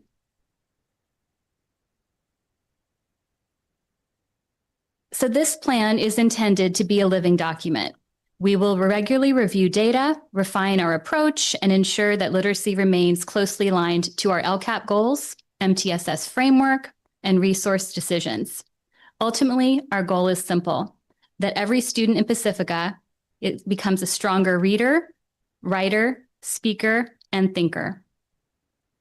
So I want to emphasize that this plan doesn't introduce a new initiative. Instead, it organizes and strengthens the literacy work already underway across our district and ensures that every student benefits from a coherent system of support from TK through 8th grade. And then also, as was mentioned earlier, that this plan isn't the work of one person who authored it alone at a desk. This is several years of development through committees and the leadership of Kate Snyder, our Big Lift TOSA, who also produced these beautiful slides tonight. So I wanted to make sure she got credit for those. And there's people in the audience that were very implemental and this plan that is sitting back there shyly, but they also, they need deserved and thanked. And we expanded that team with library media specialists and different individuals. And so they're here, and I want to make sure they know that you recognize them with you here too. You could stand up if you were on the committee or you were, she won't stand. Do it. Well, just like Dr. Bowman, I'm very humbled to be presenting this plan to you tonight, even though it was the work of many, many individuals over a few years. Does anybody have any questions or comments? No? I just want to make a comment about the library media texts that I feel that they're imperative to helping our little TKers and kindergartners Everyone. get, the earlier they learn the love of learning to read, it sticks longer. And, they can start to go on different genres as they get older and whatnot. So thank you to all of them too. Thank you. Absolutely.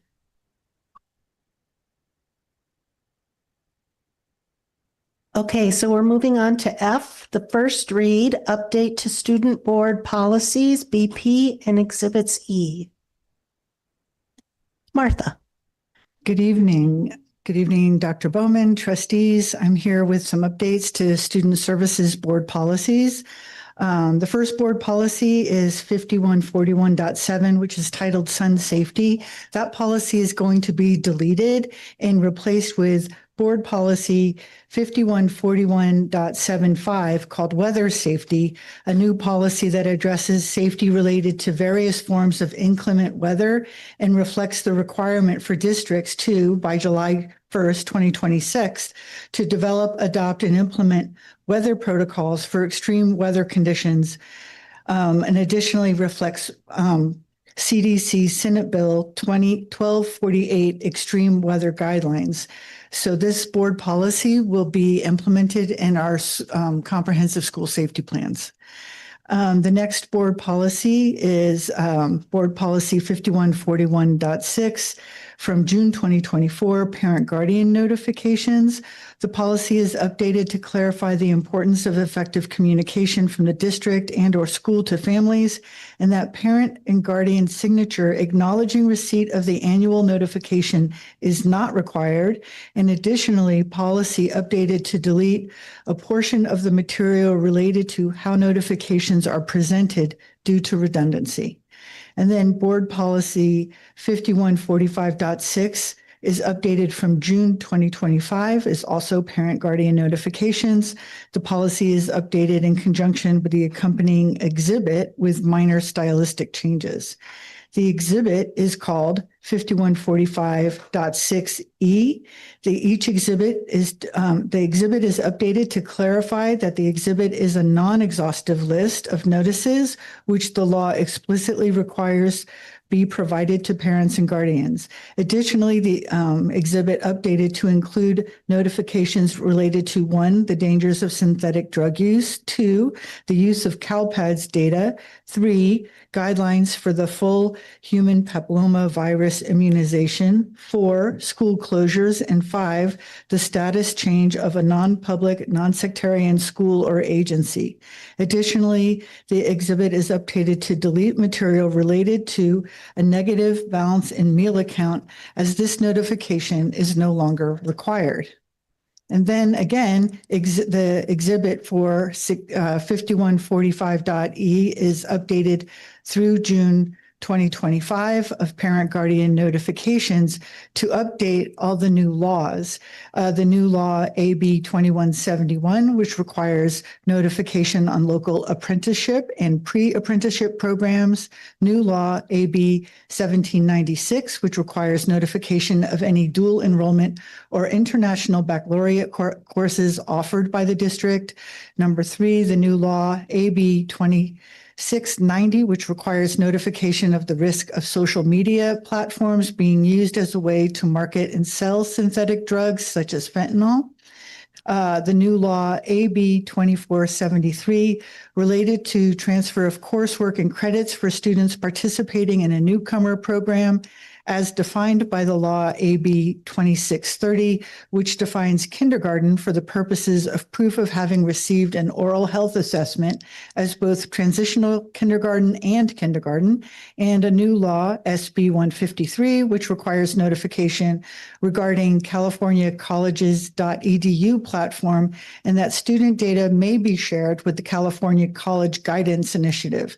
and the new law SB 691, which requires revised and additional notification related to truancy, and a new law AB 3262, which requires students to be notified of the location of all automated external defibrillators on campus, and new law AB 543, which requires the district to display a poster that notifies students of the applicable written policy on sexual harassment required by the Ed Code 231.5.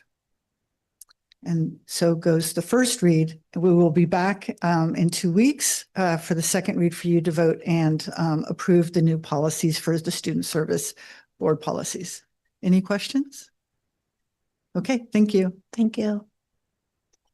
Okay, now we are moving on to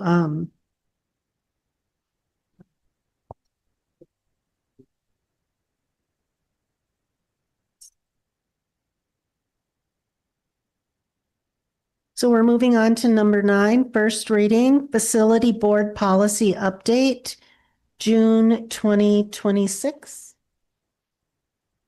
And Stacy's going to look Jose. a little different too. Sorry about this. So thank you, Jose, for participating. Absolutely. So we have today a board policy in the 7,000 series dealing with our facilities master plan.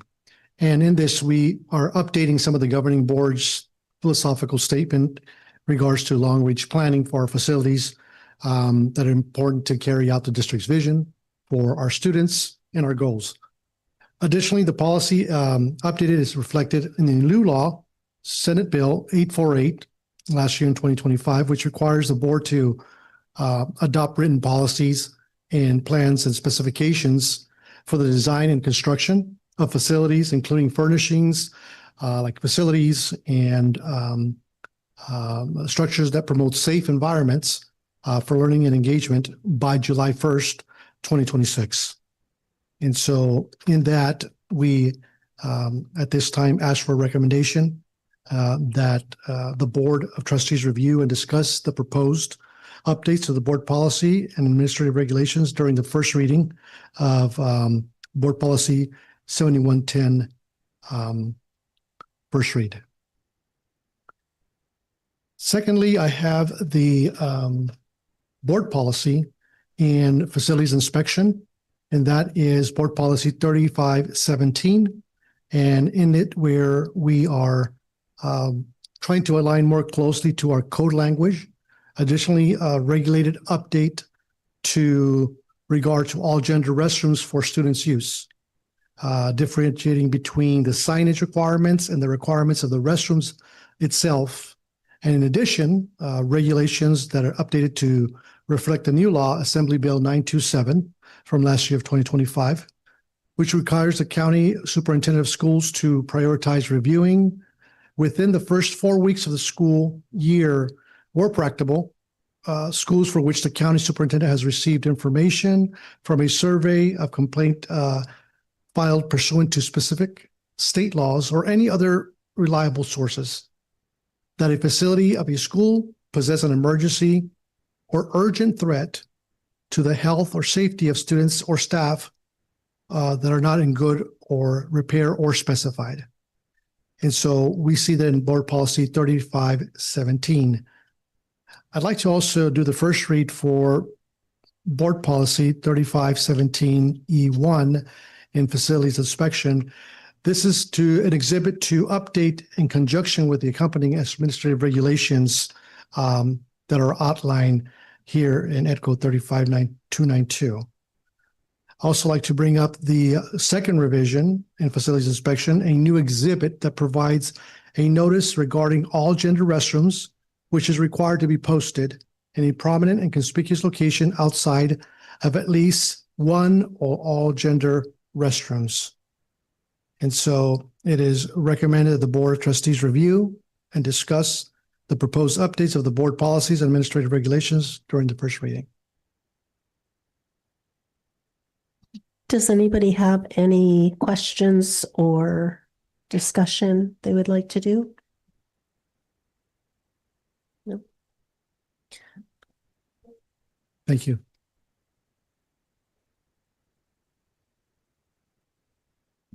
Now we're moving on to action items. Number 12A, History and Social Studies Curriculum Adoption, K-5. Catherine.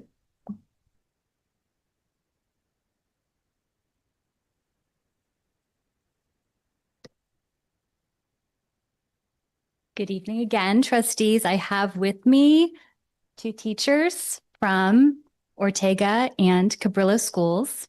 I have Robin Engel, 5th grade teacher at Cabrillo, and I have 2nd grade teacher Queenie Yan from Ortega.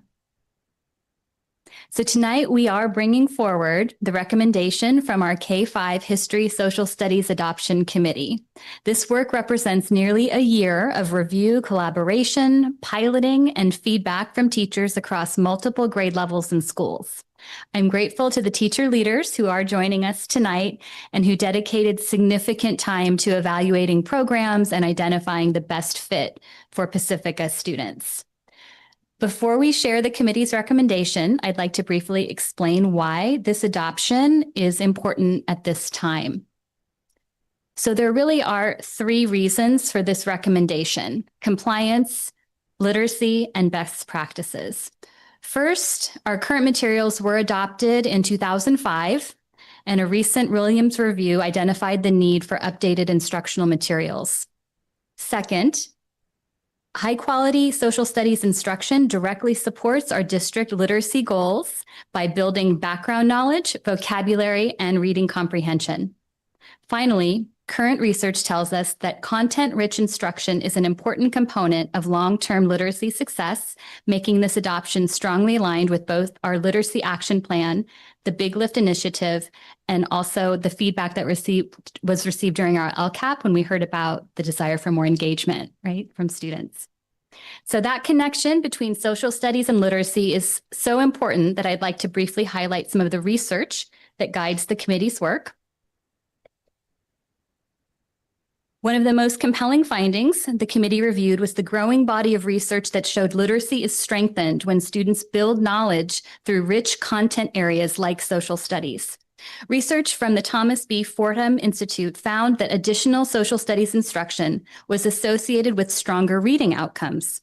The committee also reviewed evidence supporting the SAVAS instructional model, which uses informational text, vocabulary development, and inquiry-based learning to strengthen both content knowledge and literacy skills simultaneously. So with that foundation, I'd like to now turn it over to our teacher representatives who will walk you through the adoption process, the pilot experience, and the reasons the committee ultimately selected. Maybe I'll wait to say what they selected. Here we go. Good evening. All schools across the districts were offered the chance to participate in our social studies committee at the beginning of the year. Almost every grade level and every school was represented in the committee. So in our committee, we started off with Lisa Anchek, myself, Erin Masteel, Jenna Barash, Mariah Berry, Franklin Haggerty, and Robin Engel. During our pilot, we added an additional 1st grade teacher from Ortega, Meredith Stratton, to get more of a lower elementary representation on board. We looked at 5 main categories when selecting our top 2 curricula to pilot, and those were alignment to California History Social Science Content Standards and Framework, C3 Inquiry Framework for elementary learners, inclusion of required legislative content, emphasis on California history, including local and community connections. Sorry. I thought that slide was there. And also that the curricula contains accurate, well-documented information and provides an objective presentation of diverse viewpoints. So we narrowed it down to 2 curriculas. The first pilot was Impact California Social Studies by McGraw-Hill, and the second pilot was California My World Interactive from the Savas Learning Company. We piloted both curriculums for 6 weeks each. And the pilot is basically where we got a half-day training. Yes, we got full-day training for. We got a half-day training for both of them, and then we piloted it for 6 weeks. The first one, the 6 weeks before spring break, and the second one, the 6 weeks after spring break. So each one got like a full, 6 weeks of diving into what the books were. We got full sets of books for our classes. So the students really got to experience all the materials. And so now we go to the next slide. Oh. That's slide 5. Oh, yeah, that one. Okay, so our final decision and recommendation for adoption is My World Interactive by Savas. So we brought a little example if anybody wanted to take a look at some of those. Yeah.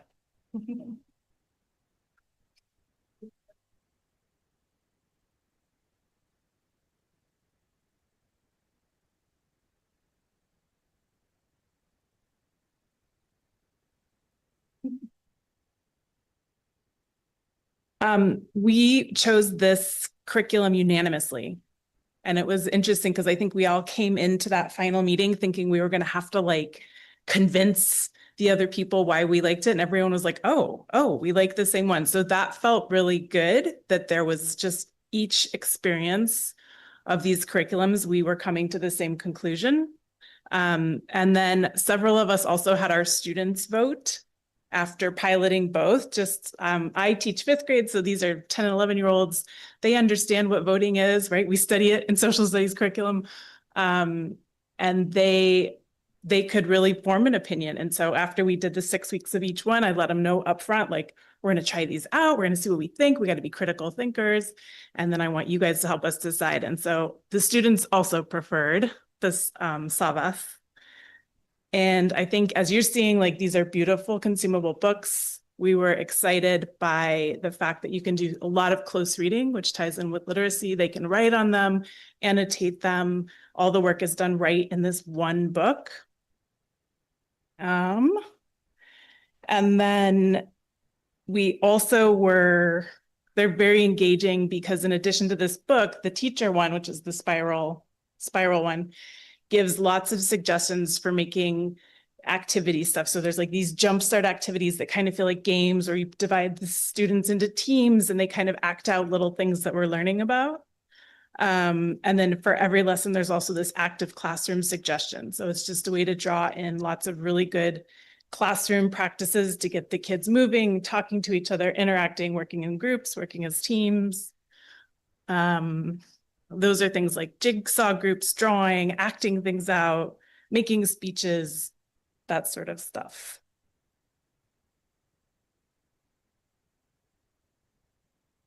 So on this next slide, it demonstrates the curriculum overview for the K-5 grade levels. So if you look at each grade level, there's a strong emphasis on literacy skill and critical thinking skills throughout every grade level. The literacy skills taught at each grade level also go hand in hand with our open court reading curriculum. For example, the main literacy skills shown here for grade 2, summarizing, retelling, cause and effect, and comparing and contrast are also main topics in our 2nd grade ELA curriculum for the reading band throughout the entire school year. In 5th grade also. Same skills. Same across the board. So in this next slide, here are some teacher testimonials from the teachers that piloted both curriculum and our thoughts on My World from Savas. Overall, the experience for teachers in grades 1st through 3rd was very favorable. The curriculum was very easy to utilize for the littles, as it only requires one consumable per student. The consumable itself was catered well for littles with age-appropriate writing lines. That was a big sell for me in 2nd grade and 1st grade, and pictures for them as well. It offers a strong digital platform for teachers to create customizable digital lessons to support their students' individual and whole class needs. One of the biggest features that we also loved was having an embedded translatable read aloud feature that did not sound robotic. It was an inclusive feature that supported both ELL learners and non-English speaking students. In the curriculum itself, the read aloud was able to translate directly to the student's home language. so that they have access to the materials as well. My personal experience of the curriculum is that it was very straightforward and was super easy to use, engaging enough for the students to follow. It gives way for teachers to create lessons best suited for their class. And my favorite part, in addition to the writing lines in the book, were that they came with social readers, and it helps our students tie in the social studies concept in a literacy perspective. And I have those here for to take a look at if you're interested.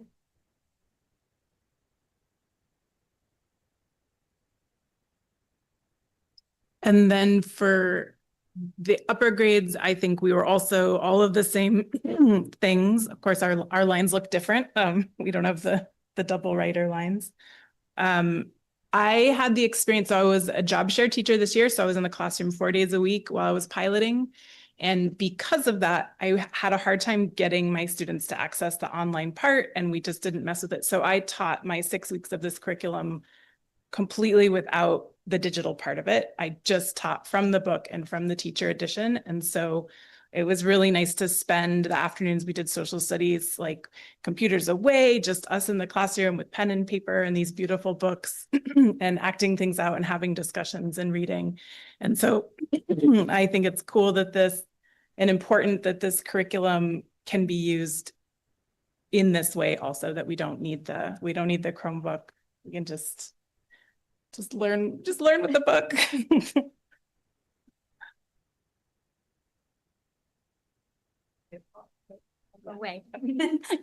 The committee's recommendation goes beyond just selecting a textbook. It's an investment in a comprehensive instructional system designed to support all of our learners.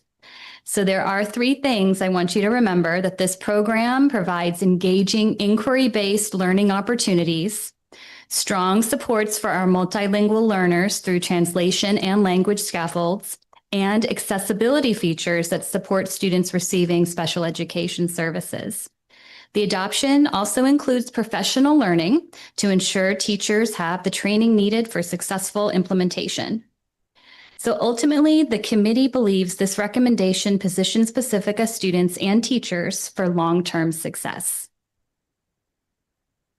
I want to thank the members of the adoption committee for their professionalism, thoughtful analysis, and commitment to selecting the best program for our students. Their recommendation was based on extensive review, classroom piloting, student feedback, and alignment to district priorities. This recommendation addresses an identified need for updated instructional materials, supports for our literacy goals, and provides teachers with engaging, standards-aligned resources that will serve Pacifica students for years to come. We respectfully request the board's approval of the recommended program. Thank you. Are there? I do have a question. I'm curious, how were teachers invited to participate? I believe this was managed when Carla was still ESS director. I believe she sent an email out to all the principals in the district, and they asked their staff who wanted to participate, and we're literally the group that showed up. So, okay. I love to see that almost all schools were represented. Yes. We tried to get more people involved, but this is what we got. So thank you. Thank you for all the work that went into this. I know it's something that's been kind of being put on the back burner for a lot of years. So, this is great. And these books look wonderful. Just looking through them. Yeah, and I wanted to say thank you. As a former social studies teacher at 6th grade, you probably heard me complain about it. We didn't have information prior or after Abe Lincoln. Our books were so old, and you guys did a fabulous job. And so thank you. I know it was a lot of work, and school is out and you're at a board meeting. So special extra thank you for being here. We greatly appreciate it. You guys did a great job. I just want to thank you too. And as a library technician, I was looking through and I was seeing what books I actually have in the school library to support the curriculum. So thank you. Anybody else? No. Okay, this is an action item Do I have a motion to approve the adoption and purchase of the new social studies K-5 curriculum? All in favor, please raise your hand. Motion passes 3-0. Thank you.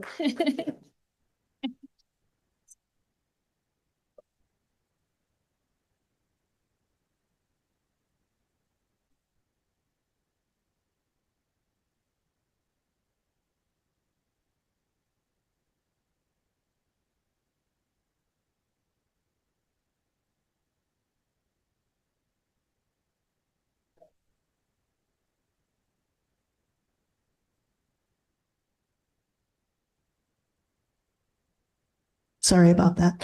Now we're on Part B, Resolution 2026-6-10B, calling parcel tax election. And this is Dr. Bowman. Looking slightly different, and welcome, Jose. Apologies. He very graciously asked to do this as part of his department and help being helpful. And so thank you. You went above and beyond for being here, and apologies for the script. So thank you. No worries. Thank you. So this action item is Resolution 2026-06-10B, calling partial tax election. A little bit of background on this partial tax. It was pretty much passed in June 7th, 2016, and it's coming now to sunset, and we wanted to simply extend this partial tax. It's going to cost $118 per assessed property, and so it's going to actually bring about $1.3 million to our counselors, teachers that are funded under this current partial tax. So this resolution seeks to extend this expiring partial tax for the next 10 years to 2037.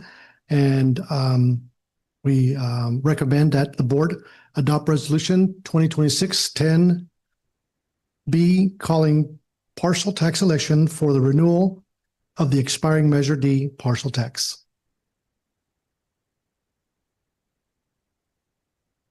Does anybody have any questions? No? Okay. No. All right. So this is another action item. So do I have a motion to adopt resolution 2026-6-10B, calling parcel tax election?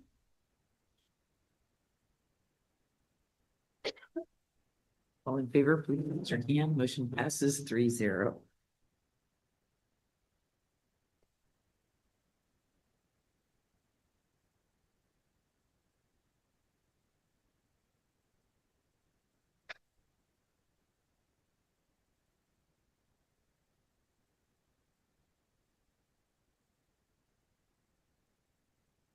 Okay, now we're moving on to C, resolution calling for an election on November 3rd, 2026 for the election of 4 members of the governing board.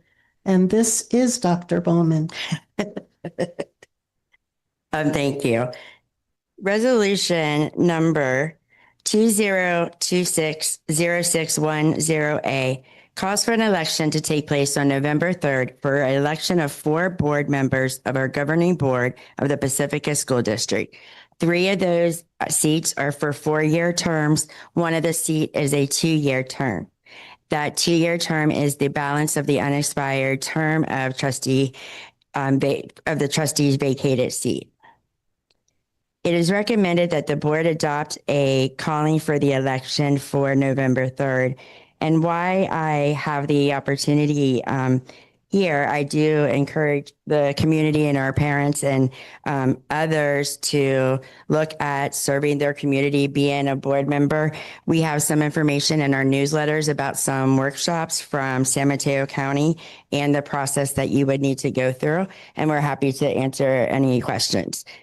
And so at this time, I would ask that the board please recommend and adopt the 2026-0610A, calling for an election on November 3rd, 2026.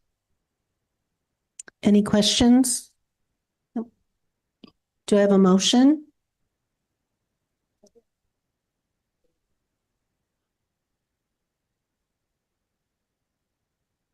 Thank you very much. And now we are moving on to D, approval of the 2026-27 school plans for student achievement, SIPSA. And Catherine. Thank you, trustees. Thank you, Dr. Bowman and Cabinet. Tonight, we are presenting the school plans for student achievement. And I do have site principals joining me. These plans serve as the roadmap for how our schools will use their resources, instructional strategies, and improvement efforts to support student success in the 2026-27 school year. So joining me tonight, we have site principals, one in person and the rest virtually, who will share the specific data, goals, and priorities that shape their individual school plans. The purpose of the SIPSA is to ensure that each school's improvement efforts are grounded in evidence and aligned with district priorities. These plans are developed using multiple measures of student data that are directly connected to the goals and outlined in our local control and accountability plan, or LCAP. So in short, the SIPSA is where the district priorities become site-specific actions. The SIPSA is a comprehensive school improvement plan designed to increase student achievement. It outlines how schools coordinate federal, state, and local resources to improve instruction and ensure students receive the support they need to succeed. It is both a planning document and an accountability document. While everyone's school goals are unique, the SIPSAs share common priorities: strengthening instruction, extending learning opportunities, supporting professional development, engaging families, and ensuring resources are directed towards student achievement. These priorities are reflected in each principal's presentation tonight.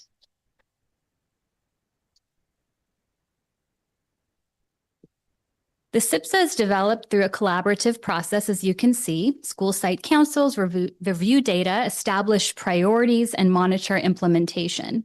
Advisory groups provide input.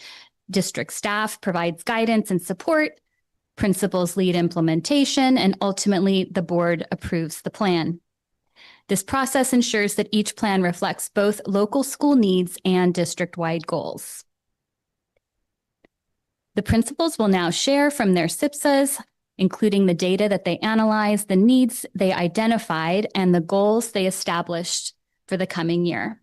And we will begin with Cabrillo Elementary, Cabrillo School. And here we have Robin. Hi, Robin. Hello, I'm Robin Pang Maganeris, your principal at Cabrillo. So tonight I'm going to go over the three SIPSA goals that we have for Cabrillo. They are designed to increase achievement of all children, especially our English language learners, as well as increasing school climate. The first goal is under the category of innovative and high quality instruction, and it is our desire to increase reading achievement as measured by DIBELS or iReady scores by having teachers implement the newly adopted curriculum with fidelity.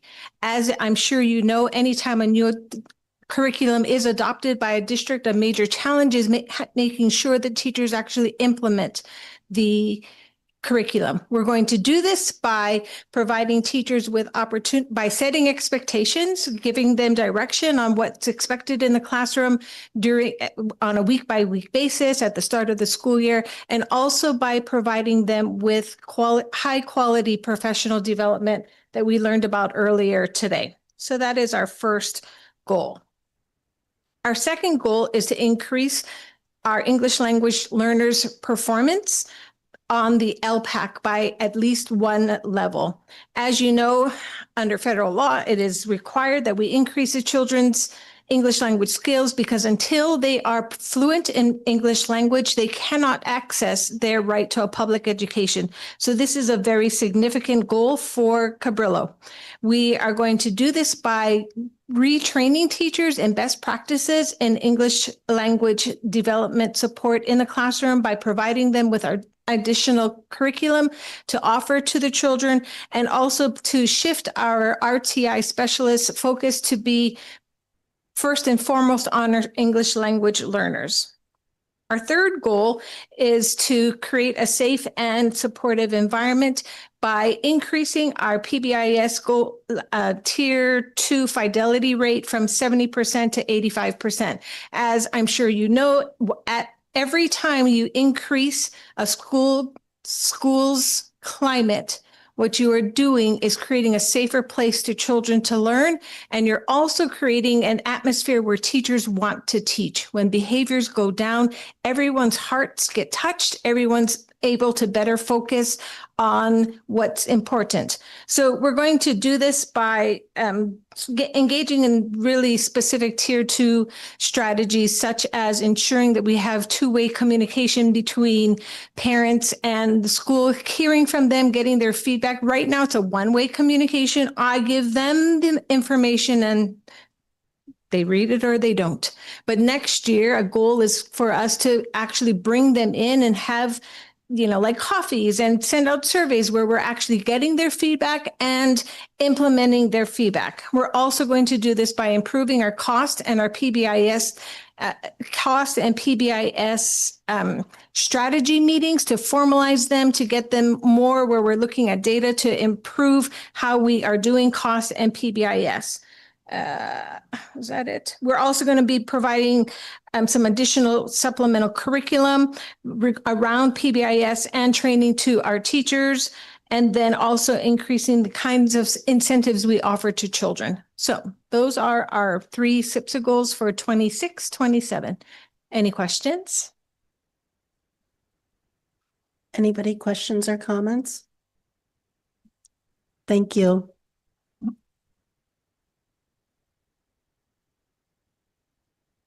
Does she have to do data considered? She's gonna say we forgot this. Okay. Hi there. Are we ready for Ingrid B. Lacey?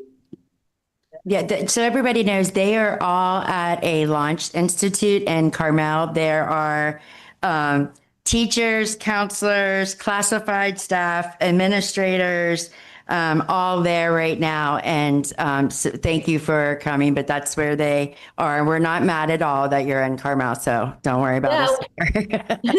Well, we're just about to have s'mores now, so I'm going to race through Ingrid B. Lacey's. Hey, Joe, can you go to the data considered first? And I'm going to go backwards. So when looking at our SIPSA this year, we took into consideration a number of data of, like, we looked at the California dashboard, we looked at our iReady scores, we looked at the CASP scores, and that's the data that we considered. When we looked at it, IBL has a medium overall performance of ELA on the CASP, testing at 6.6 above standard. But with our last year's goal, it was to take the iReady from the beginning of the school year and the end of the school year and hopefully increase by 10% of all students meeting or exceeding our standards. This one we did not meet. And then we did the same thing for math. And so IBL has medium overall performance in mathematics and CASP, testing 13.7 points below standard, which that one was a decline. But interestingly enough, we met our iReady goal of 15%. We increased it by 16%. When we were looking at this data, we identified some needs. So there's a need to strengthen our tier 1 core instruction and ensure that all students are progressing academically in language arts and mathematics. We also want to take a look at specific student groups, including language learners, socioeconomically disadvantaged students, and students with disabilities. They all require some targeted academic language supports to close the achievement gaps. And we found a couple other needs. There's a need to foster a safe and inclusive environment, of course, to improve student mental health, reduce chronic absenteeism, and decrease suspensions through restorative practices. And there is a need to increase a meaningful two-way communication with families and to encourage parent involvement, particularly for families of our unduplicated students. So with that, the attendance, I'll talk about the attendance trends as well. All students had a 14.5 chronic absenteeism rate. This increased just slightly by 0.2%. And we did not meet our goal on that one, which was to reduce it to 12%. So we had okay, Joe, can we go back to the first one? Okay, so we originally this last year, we had a goal in language arts, we had a goal in mathematics, and then we had a social emotional goal, which covered a lot of area. It covered absenteeism. It also covered family engagement and student safety and suspension. So this year we broke it up into a couple to 4 goals. We wanted to start with just talking about innovative and high quality instruction, which is to strengthen our Tier 1 instruction, ensuring that all students achieve steady academic progress in language arts and math. And then, so we're going to still use the iReady assessment, but instead of meeting or exceeding standards, we wanted to make sure that we included all students in this. And some students aren't, they might be 2 grade levels below or 3 grade levels below, but iReady allows us to look at what is called their target growth.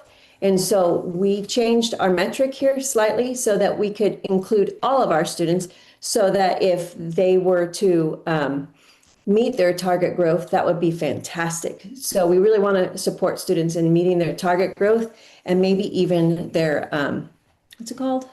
Stretch growth. Thank you. So our second goal is targeted support and intervention, which we want to make sure that we provide targeted academic and language supports for our language learners and our socioeconomic disadvantaged students and our students with disabilities. We want to close that achievement gap. Then we split up the goal number 3 from last year into 2. We want to create a safe and supportive, inclusive environment. And so we're going to be looking at creating a survey, and we want to make sure that we have an inclusive learning environment to support student mental health with restorative practices to improve school connection, reduce chronic absenteeism, and decrease suspensions. And then the last one that we're looking at doing is creating that meaningful family engagement and communication. So we really want to beef up our family engagement. So we're hoping that, just 2 things. One is we want to make sure that everybody's logged on to our Jupiter grades, which is our grade book, just so that they are in touch. And then we already saw progress on this when we started with some of our family nights in the beginning of the year. We had lower attendance. And by the time we were at the end of our school year, we had, for like career night, we had close to 100 families, 100 people come, not 100 families. So we're going to keep working on making sure that we get the word out and we get our families to our community events. Okay, that's it for me.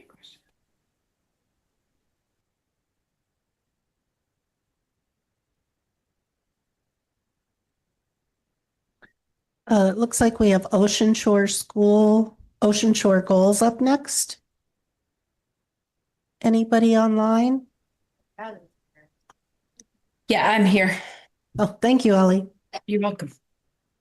So I'm just trying to, my eyesight is not as good. So I have it in the background. Let me just take a look. We looked at the same metrics. We looked at DIBELS, we looked at iReady, we looked at the CAS scores, and then we looked at the previous goals, and we came up with some areas that we want to focus on. We want to really focus on making sure that all students are making progress. So we have 3 goals. One is to increase the number of students meeting or exceeding grade level reading skills by 25%. And we're looking at the fall 2026 iReady reading scores and comparing them to the end of the year. And we saw an increase of 20% this year. So we'd like to see a 25% increase next year.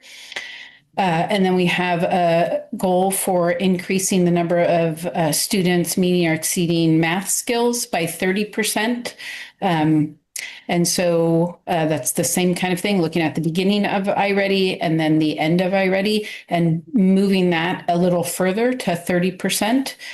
And then our last goal is the social emotional and really getting family and students engaged. And by implementing social emotional activities, making sure that we're continuing and enhancing the Oceans 411. Karen Stevenson did an amazing job leading that group and getting it going. I don't know if any of you got to see the hallways, but it was quite an amazing thing for students, all students, to see the coral reefs that went on. And so I just want to give her a huge shout out to all the families and all the staff. There were theme days. We had students in leadership from IBL come up and do activities with the kids. So it was a very special event. And I am just honored that Karen did and everybody did such a great job, right? And so we're looking forward to enhancing that. We want to look at the decreasing the percentage of students that are identified as chronically absent. And so we're looking at ways to engage kids and get them excited to come to school. So those are our goals for our students. For Ocean Thank you, Ellie. You're welcome. Any questions? Questions? Okay, and up next is Ortega.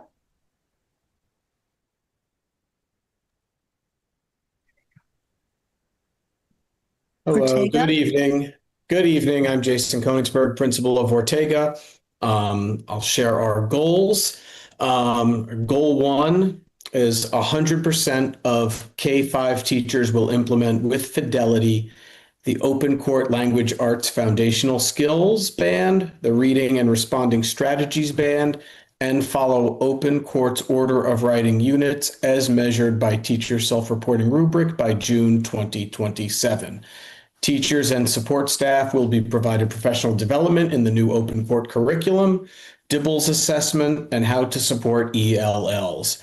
0.4 RTI teacher will collaborate with teachers to support students identified as below grade level in iReady and DIBELS.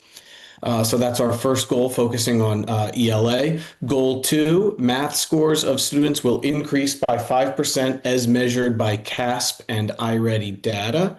Teachers and support staff will be provided professional development in the Bridges math curriculum, and we will strengthen the SST process.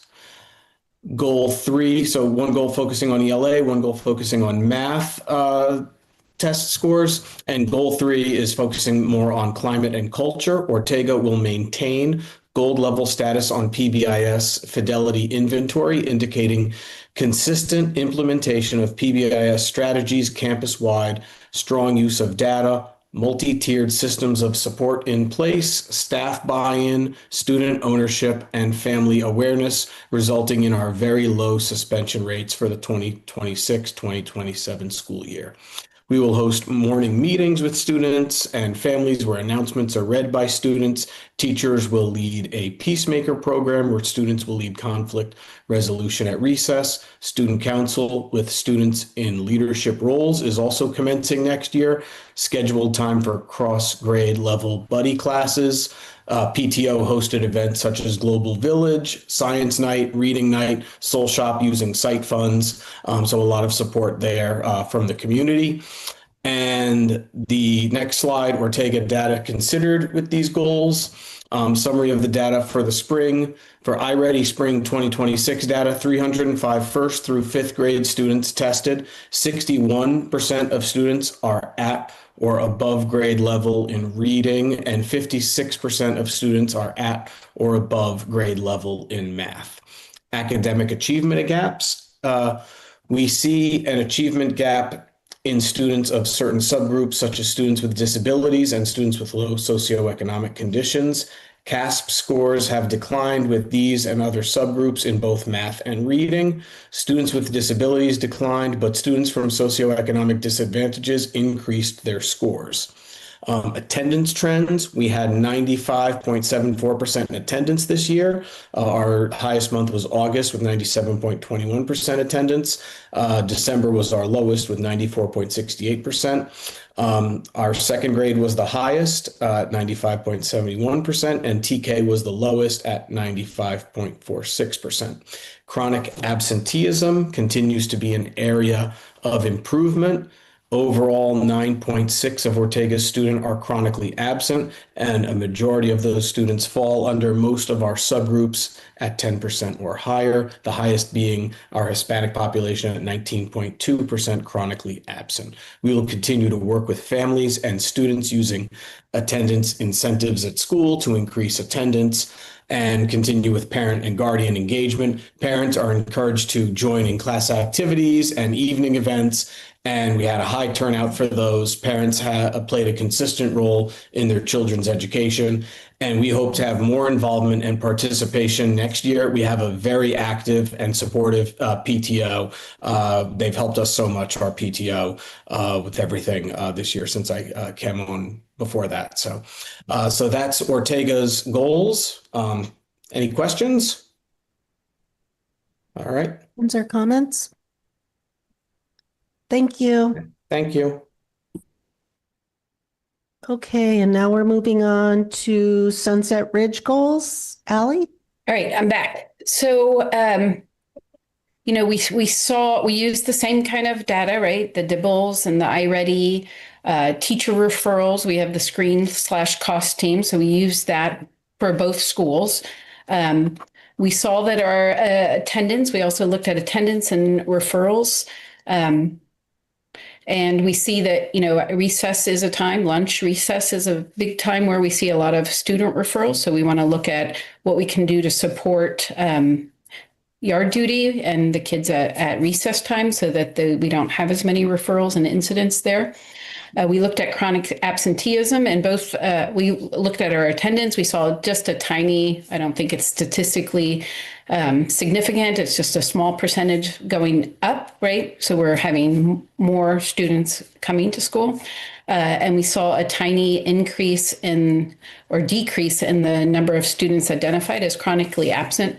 But we still have quite a significant group, and we need to address that and find ways to get kids to want to come to school. And we do see that our homeless rate is, pretty steady at about 5%. We had 3 goals, and one is to increase. Maybe I should go back a little bit, but we had 2 teachers providing intervention for students at both campuses. They served 45 students across 6 different grade levels. There was 24 students that were referred primarily due to being a beginning LPAC level or identified as multilingual newcomer. And we saw students making progress, right? So the typical progress on iReady was 89% of students that received interventions made progress towards the typical growth. 45% made progress towards their stretch growth. Overall, the growth rate was 80% of students participating. 32 out of 40 demonstrated positive academic growth. 14 students made at least 100% of their typical growth, and 5 students made over 200% of their typical growth. So we see that intervention really is supporting all students that are needing that support. So we have 3 goals. One is to improve reading comprehension. We saw 23% of our students from the beginning to the end, and we want to bump that up to 25% so that we have more students, meeting or exceeding the grade level standards. And our second goal is to improve math by this 25%, and then we want to improve attendance overall by 5% and decrease chronic absentee by kids identified as chronically absent by 10%. Are there any questions? Any questions, comments? Thank you, Ellie. You're welcome. Thank you. Okay, now we're moving on to Balamar. Hi, everybody. Can you hear me? Yes. Awesome. Hey, just wanted to shout out or thanks to the Pacifica School District and the San Mateo County Office of Ed for allowing all of us and some amazing staff members to come up here for LEAP this week. We're having an absolute amazing time getting some, top-notch professional development and really learning about ways that we can help make learning better for all students and being inclusive and creating those culturally responsive environments in classrooms. So thank you for letting us be up here and present virtually our SIPSA goals. Joey, can you go to the next one? I wanted to start with what we considered first. Thanks. So we looked at all the data just like everybody else. We looked at our CASP and our iReady and our DIBBLs and things like that. And overall, Valimar continues to do really well on our CASP and even our iReady. We met both our language arts and math goals from our last SIPSA. And however, when you continue to drill into our all students, our subgroups, our historically marginalized groups of students continue to not make the same success rates as all students. So I just wanted to point out that in iReady, our goal was met for ELA to improve by 25%, and our socioeconomically disadvantaged students did meet that goal. However, our students with disabilities and our multilingual learners came close but did not reach that goal. And additionally, in math, our math goal from last year was to increase kids that made standard by 35%. And our multilingual learners and socioeconomically disadvantaged students did meet that goal. However, our students with disabilities did not reach that goal. So still work to be done, just making sure that we're getting interventions in for all of those core subjects. Another goal we had last year was to improve our chronic absenteeism. This year, we did not meet that goal. We wanted to decrease it by 3%, and we only decreased it by 0.6%. So all around, our students had an 8.7 chronic absenteeism rate. However, a highlight is that we had a secondary goal where we wanted to reduce chronic absenteeism rates with our multilingual learners by 3% as well. And we actually decreased that by 8.6%. So it was really great. So we had a lot of hard work in getting our kids at school this year and working with our independent studies, and a lot of office and staff worked really hard to, get kids at school as much as they could be. I also wanted to call out just the involvement with our PTO and our families. They consistently step up and continue to play an essential role in providing a lot of assistance in all of our community initiatives. Thank you. So we had a couple of new goals this year. I tried to shake it up a little bit. In the past, we would look at our iReady data and look for all students meeting standard to increase. However, this year, I decided to look at those targeted students like IBL did as well. So looking at the targeted growth that each student could make, because students come to us at all different levels, and we want to celebrate them making a target growth, which is a really great accomplishment. So as you could see here, goal 1 is the percentage of 1st through 5th grade students meeting or exceeding their annual typical growth. By the end of the year, iReady will increase from our historic baseline of 59% of students doing it. We're going to try to get 65%. We're going to do that through high implementation of our open core curriculum, lots of Wednesday meetings among staff to track and target students and see where they're at and see what we can do, working with our peers to see what's working for them, and so on. We're also going to implement some end of unit scoring so that we can kind of see where students are at the end of each unit and see what's working and what isn't working. The second goal is similar, except it's just with math, and we're hoping to get students to increase their targeted growth historical baseline from 53% to 60%.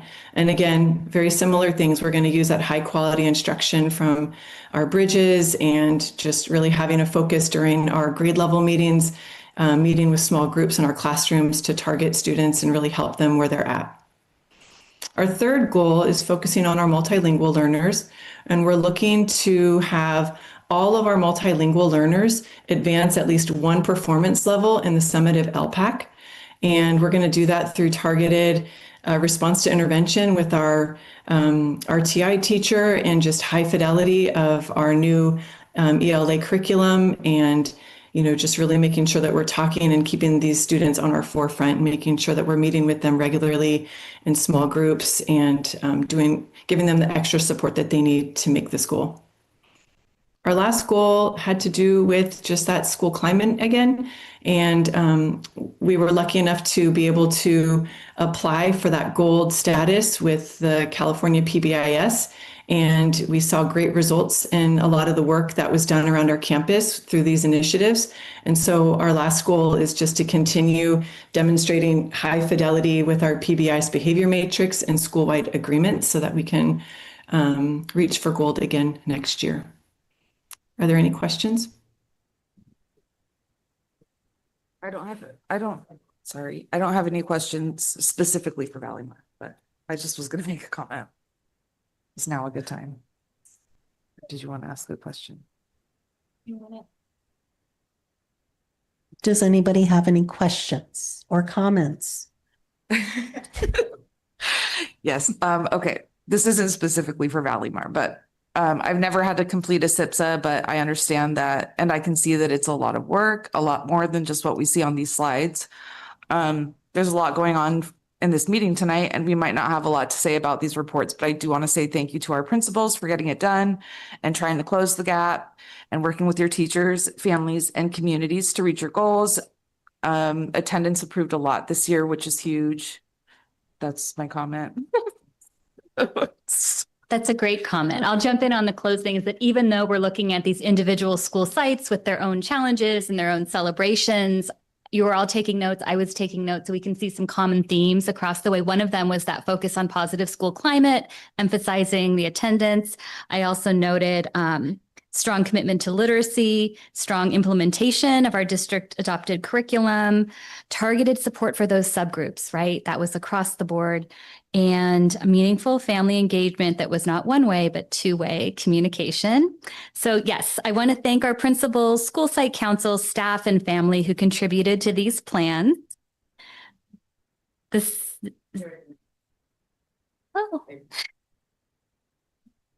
The SIPSs represent thoughtful analysis, collaborative planning, and a shared commitment to continuous improvement. We do respectfully request that the board approve the current school plans for student achievement. Do I have a motion to approve the SIPSs? All in favor, please raise your hand. Motion passes 3-0. And I know that there is nobody thinking this or writing me an email at this moment, but I want to make sure we thank San Mateo County Office of Ed, who waived all the rights for all of our staff to go to launch. So there was no cost to the district, if anyone is wondering that. So thank you, San Mateo County.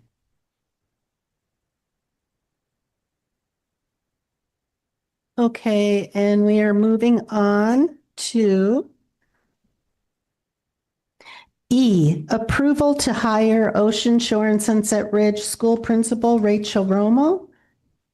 Good evening. HR. Yeah. Good evening, Board of Trustees. So tonight I'm recommending the hiring of Bjorn Wickstrom for appointment as principal of Ocean Shore and Sunset Ridge Schools. Mr. Wickstrom brings nearly 20 years of educational experience, including serving as principal of La Entrada School in the Las Lomitas Elementary School District and previously as vice principal at Oceana High School in Pacifica. Throughout his career, he's demonstrated a strong commitment to student achievement, inclusive educational practices, restorative approaches to student support, and meaningful family and community engagement.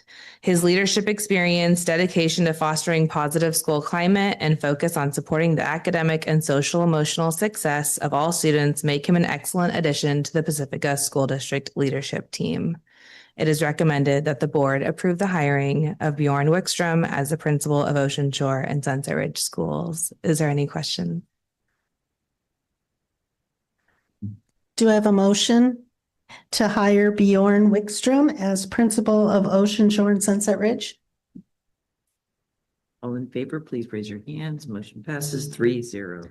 Thank you. He is also here. I would love for you. Would you like to say anything? Yeah. Yeah. Yeah. Thank you.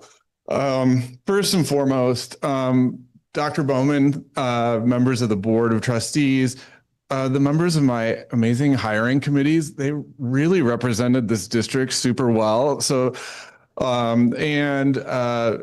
thank you to all the wonderful Ocean Shore and Sunset Ridge staff that came tonight to offer me a really warm welcome.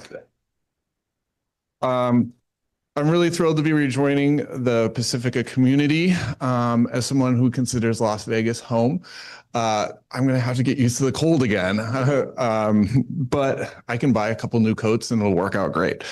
And congrats to Dr. Ellie Cundiff, who I know have huge shoes to fill. I'm really excited to be doing this. So just real quickly about me, I was a Spanish teacher for 12 years before I went into administration. And I'm excited to be back just down the road from where I started my admin career. So I describe myself at the start of this process as present, student-centered, and relational. And I'm really hopeful that I found a school that I feel is very much like that. So thank you. I'm excited to get to know you all and to join this vibrant community. Thanks again. Thank you. And we are very, very glad to have you here. Welcome.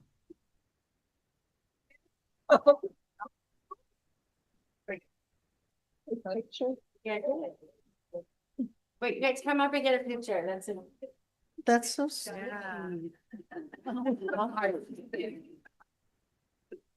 Take a photo. What's that?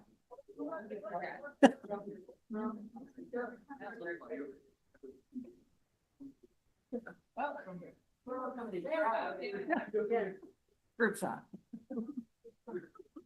So together.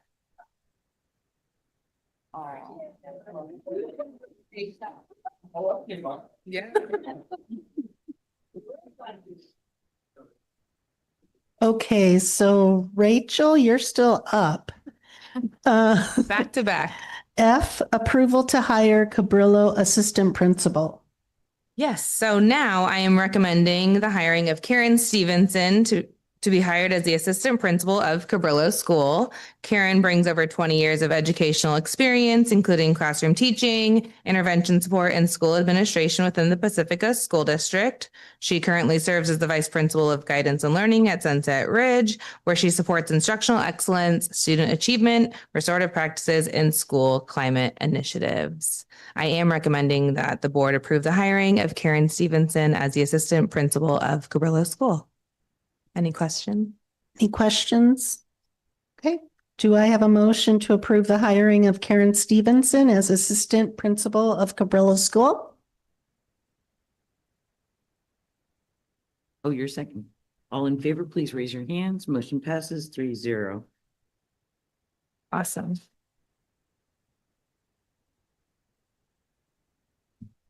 Okay, and now we are moving on to G, approval of job description, special education, paraprofessional, and general education paraprofessional. Rachel? So the Pacifica School District Administration and the Classified Union have collaborated to address critical staffing needs across the district's campuses. To optimize student support and improve staffing stability, the parties agreed to establish a distinct job description for the special education paraprofessional role, while simultaneously increasing its salary step. The structural update is explicitly designed to help the district more effectively recruit and retain qualified personnel for these essential positions.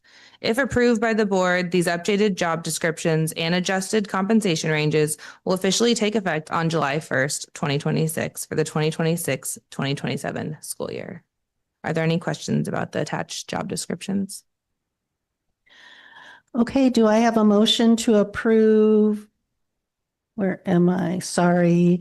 The job descriptions for special education paraprofessional and general education paraprofessional.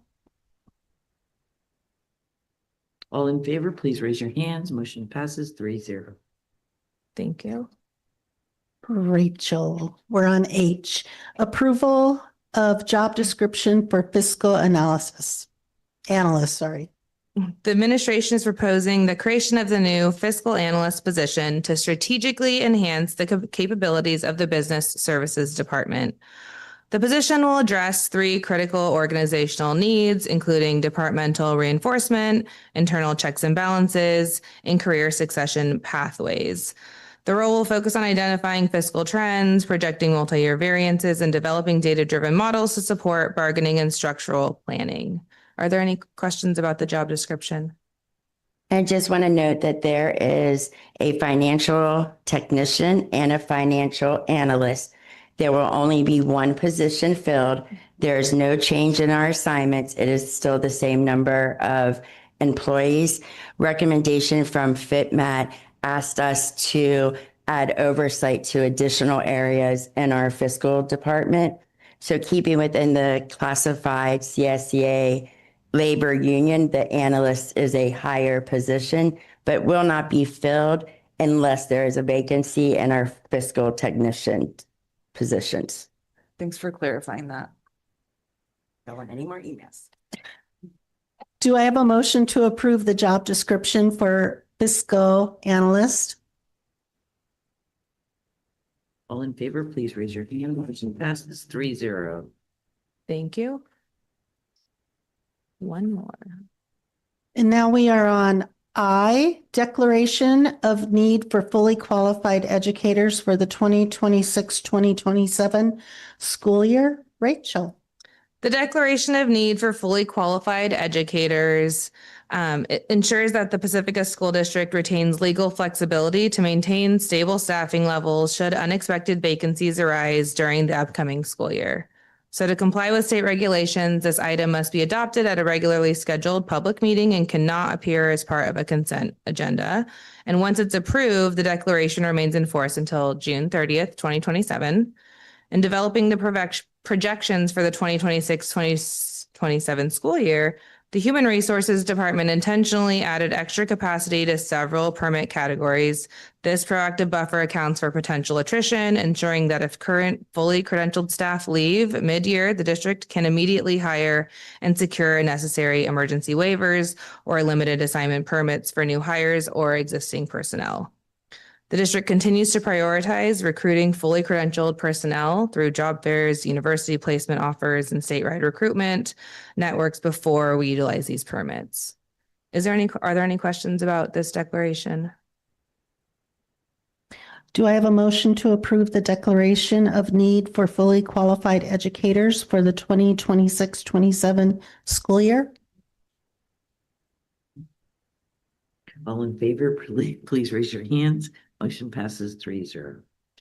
Thank you. Now we are moving on to J. And I'm not sure who this is going to be presented by, but playground reconstruction. Jose?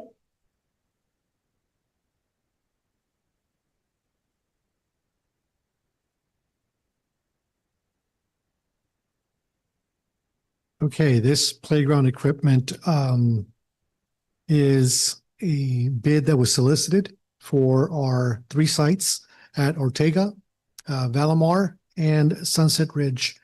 It's the removal and replacement not only of the play structure, but the actual safety surfacing for the play structures.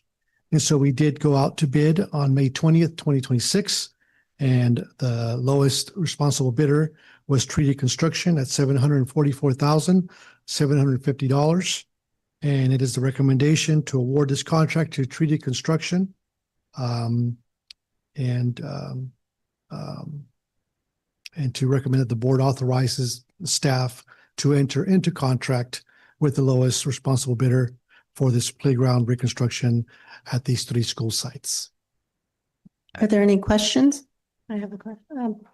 So does this include, we kind of got nailed before because we didn't have TK, the younger kids. So these are approved for under 5 years old. Most of our sets were above 5 years old. And so Yes. we ran into a problem when we added TK to the schools. Right. So, right. So some of these are for 3 to 5 year olds. Correct. And one that comes to mind is Ortega, which has the Happy Halls at the city of Pacifica. And that's the one right in front of their portables there. Okay. So, yeah. Yeah. Because it's the 3 to 5. I mean, they look almost identical, the 2 structures. I've looked them all over the last year, but They have to be rated 3 to 5. Yeah, that's for our preschool. We got it for our preschool students, so even earlier than our TK. So our, that, yes, is part of it. And this is from when we had the inspection at the beginning of the year. And the cost of these playgrounds will be coming from bond funds. It is not our general funds. Do I have a motion to authorize staff to enter into contract with the lowest responsible bidder for the playground reconstruction at 3 schools project? All in favor, please raise your hand. This motion passes 3-0. Thank you. Okay, now we're moving on to K, possible cancellation of July 15th, 2026 regular board meeting.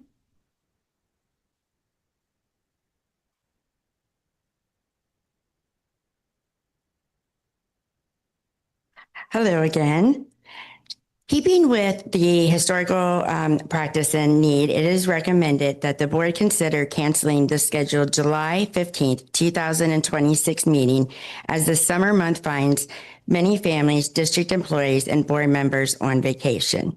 At this time, we would ask for you to consider canceling that meeting on July 15th, 2026. Are there any questions or comments? I just have a question. So with everything coming up with the budget, will we be able to complete everything by the 24th? Yeah. I know we've always canceled in the past, but we kind of haven't been in this situation before. Yeah, no, excellent. I'm wondering if question. there is anything that could carry over from the 24th that would need to be done in July. No, excellent question. On the 24th, we will be approving our LCAP budget and whatever those next steps will be. They all have to be done before the 1st of July or by the end of but before the end of June by state law. And so those, all of those documents will be approved or not approved based on the trustees' votes, but it would not go into July because of state law requires it before July 1st. Okay, and then it would go at this point to the county for approval. They were saying something about the 45-day approval of the budget. Just After the 45-day that I believe she was referring, there's the opportunity to do a 45-day revise of the budget at the beginning of the school year if needed. Okay. Is that? Okay, I thought it was the oversight from the county. Both, okay. Okay. And the proposed budget that was part of the public hearing and that you're asking questions about, we've been meeting with San Mateo County regularly, the fiscal team. They are aware of this budget as part of our letter of concern. We also had to submit our AB 1200, which is our negotiated TAs for any changes in the CBA. And they have 10 days to review that as well. And so by the 24th, we will have any guidance or recommendations based on the budget that can then help us with the LCAP and make all the decisions that afternoon. Okay, and that would include on the 24th, the new settlements with LSEA and CSEA. Yes, So they would have be to part of the budget. And that couldn't be part of July anyway, so. No, that would also be part of the budget that would have to be settled by the end of June as well. Great questions. Thank you. Do I have a motion to cancel the July 15th, 2026 regular board meeting? All in favor, please raise your hands. Motion passes 3-0. Thank you. Okay, now we're on number 13, Board of Trustees Superintendent's recap and future agenda items. Do you want to start, Dr. Bowman? May I have a moment just to? Elizabeth? No, I think we have full agendas. Don't think we need to add anything else right now. To the 24th. What if I was going to add something? Oh. I just wanted to bring up this is also related to the meeting today. California School Board Association is working on legislation to have the state be more accountable to closing the achievement gap across the state. So I think that it would be helpful to pass a resolution at the next board meeting or propose a resolution. Does that make sense? For CS. For CSBA's SOS, closing the achievement gap. Sure. We can definitely investigate that. Investigate it, thanks. All right. I just want to thank all of the staff and parents and kids for this year. It's been rough for some of us and others it has not. And I just want to thank everybody for doing the best job that they can. And thank you. You've heard a lot about the communications. I will just say for the record, future agenda items for the meeting of June 24th, budget adoption, LCAP adoption, LCAP local indicators, fiscal solvency plan, Prop 28 report, developer study fees, ELOP and ACES contract, Boys and Girls Club ACES contract, Parks and Rec possible rate ACES after school contract, annual contracts, agreements with LSEA, CSEA, collective bargaining agreement, and then also hiring and personnel. So it will be a very fun meeting. So could we investigate for after that meeting? That would be great. Thank you.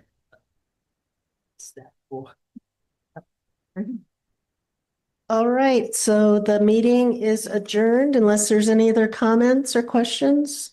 Nope. At 8:58 p.m.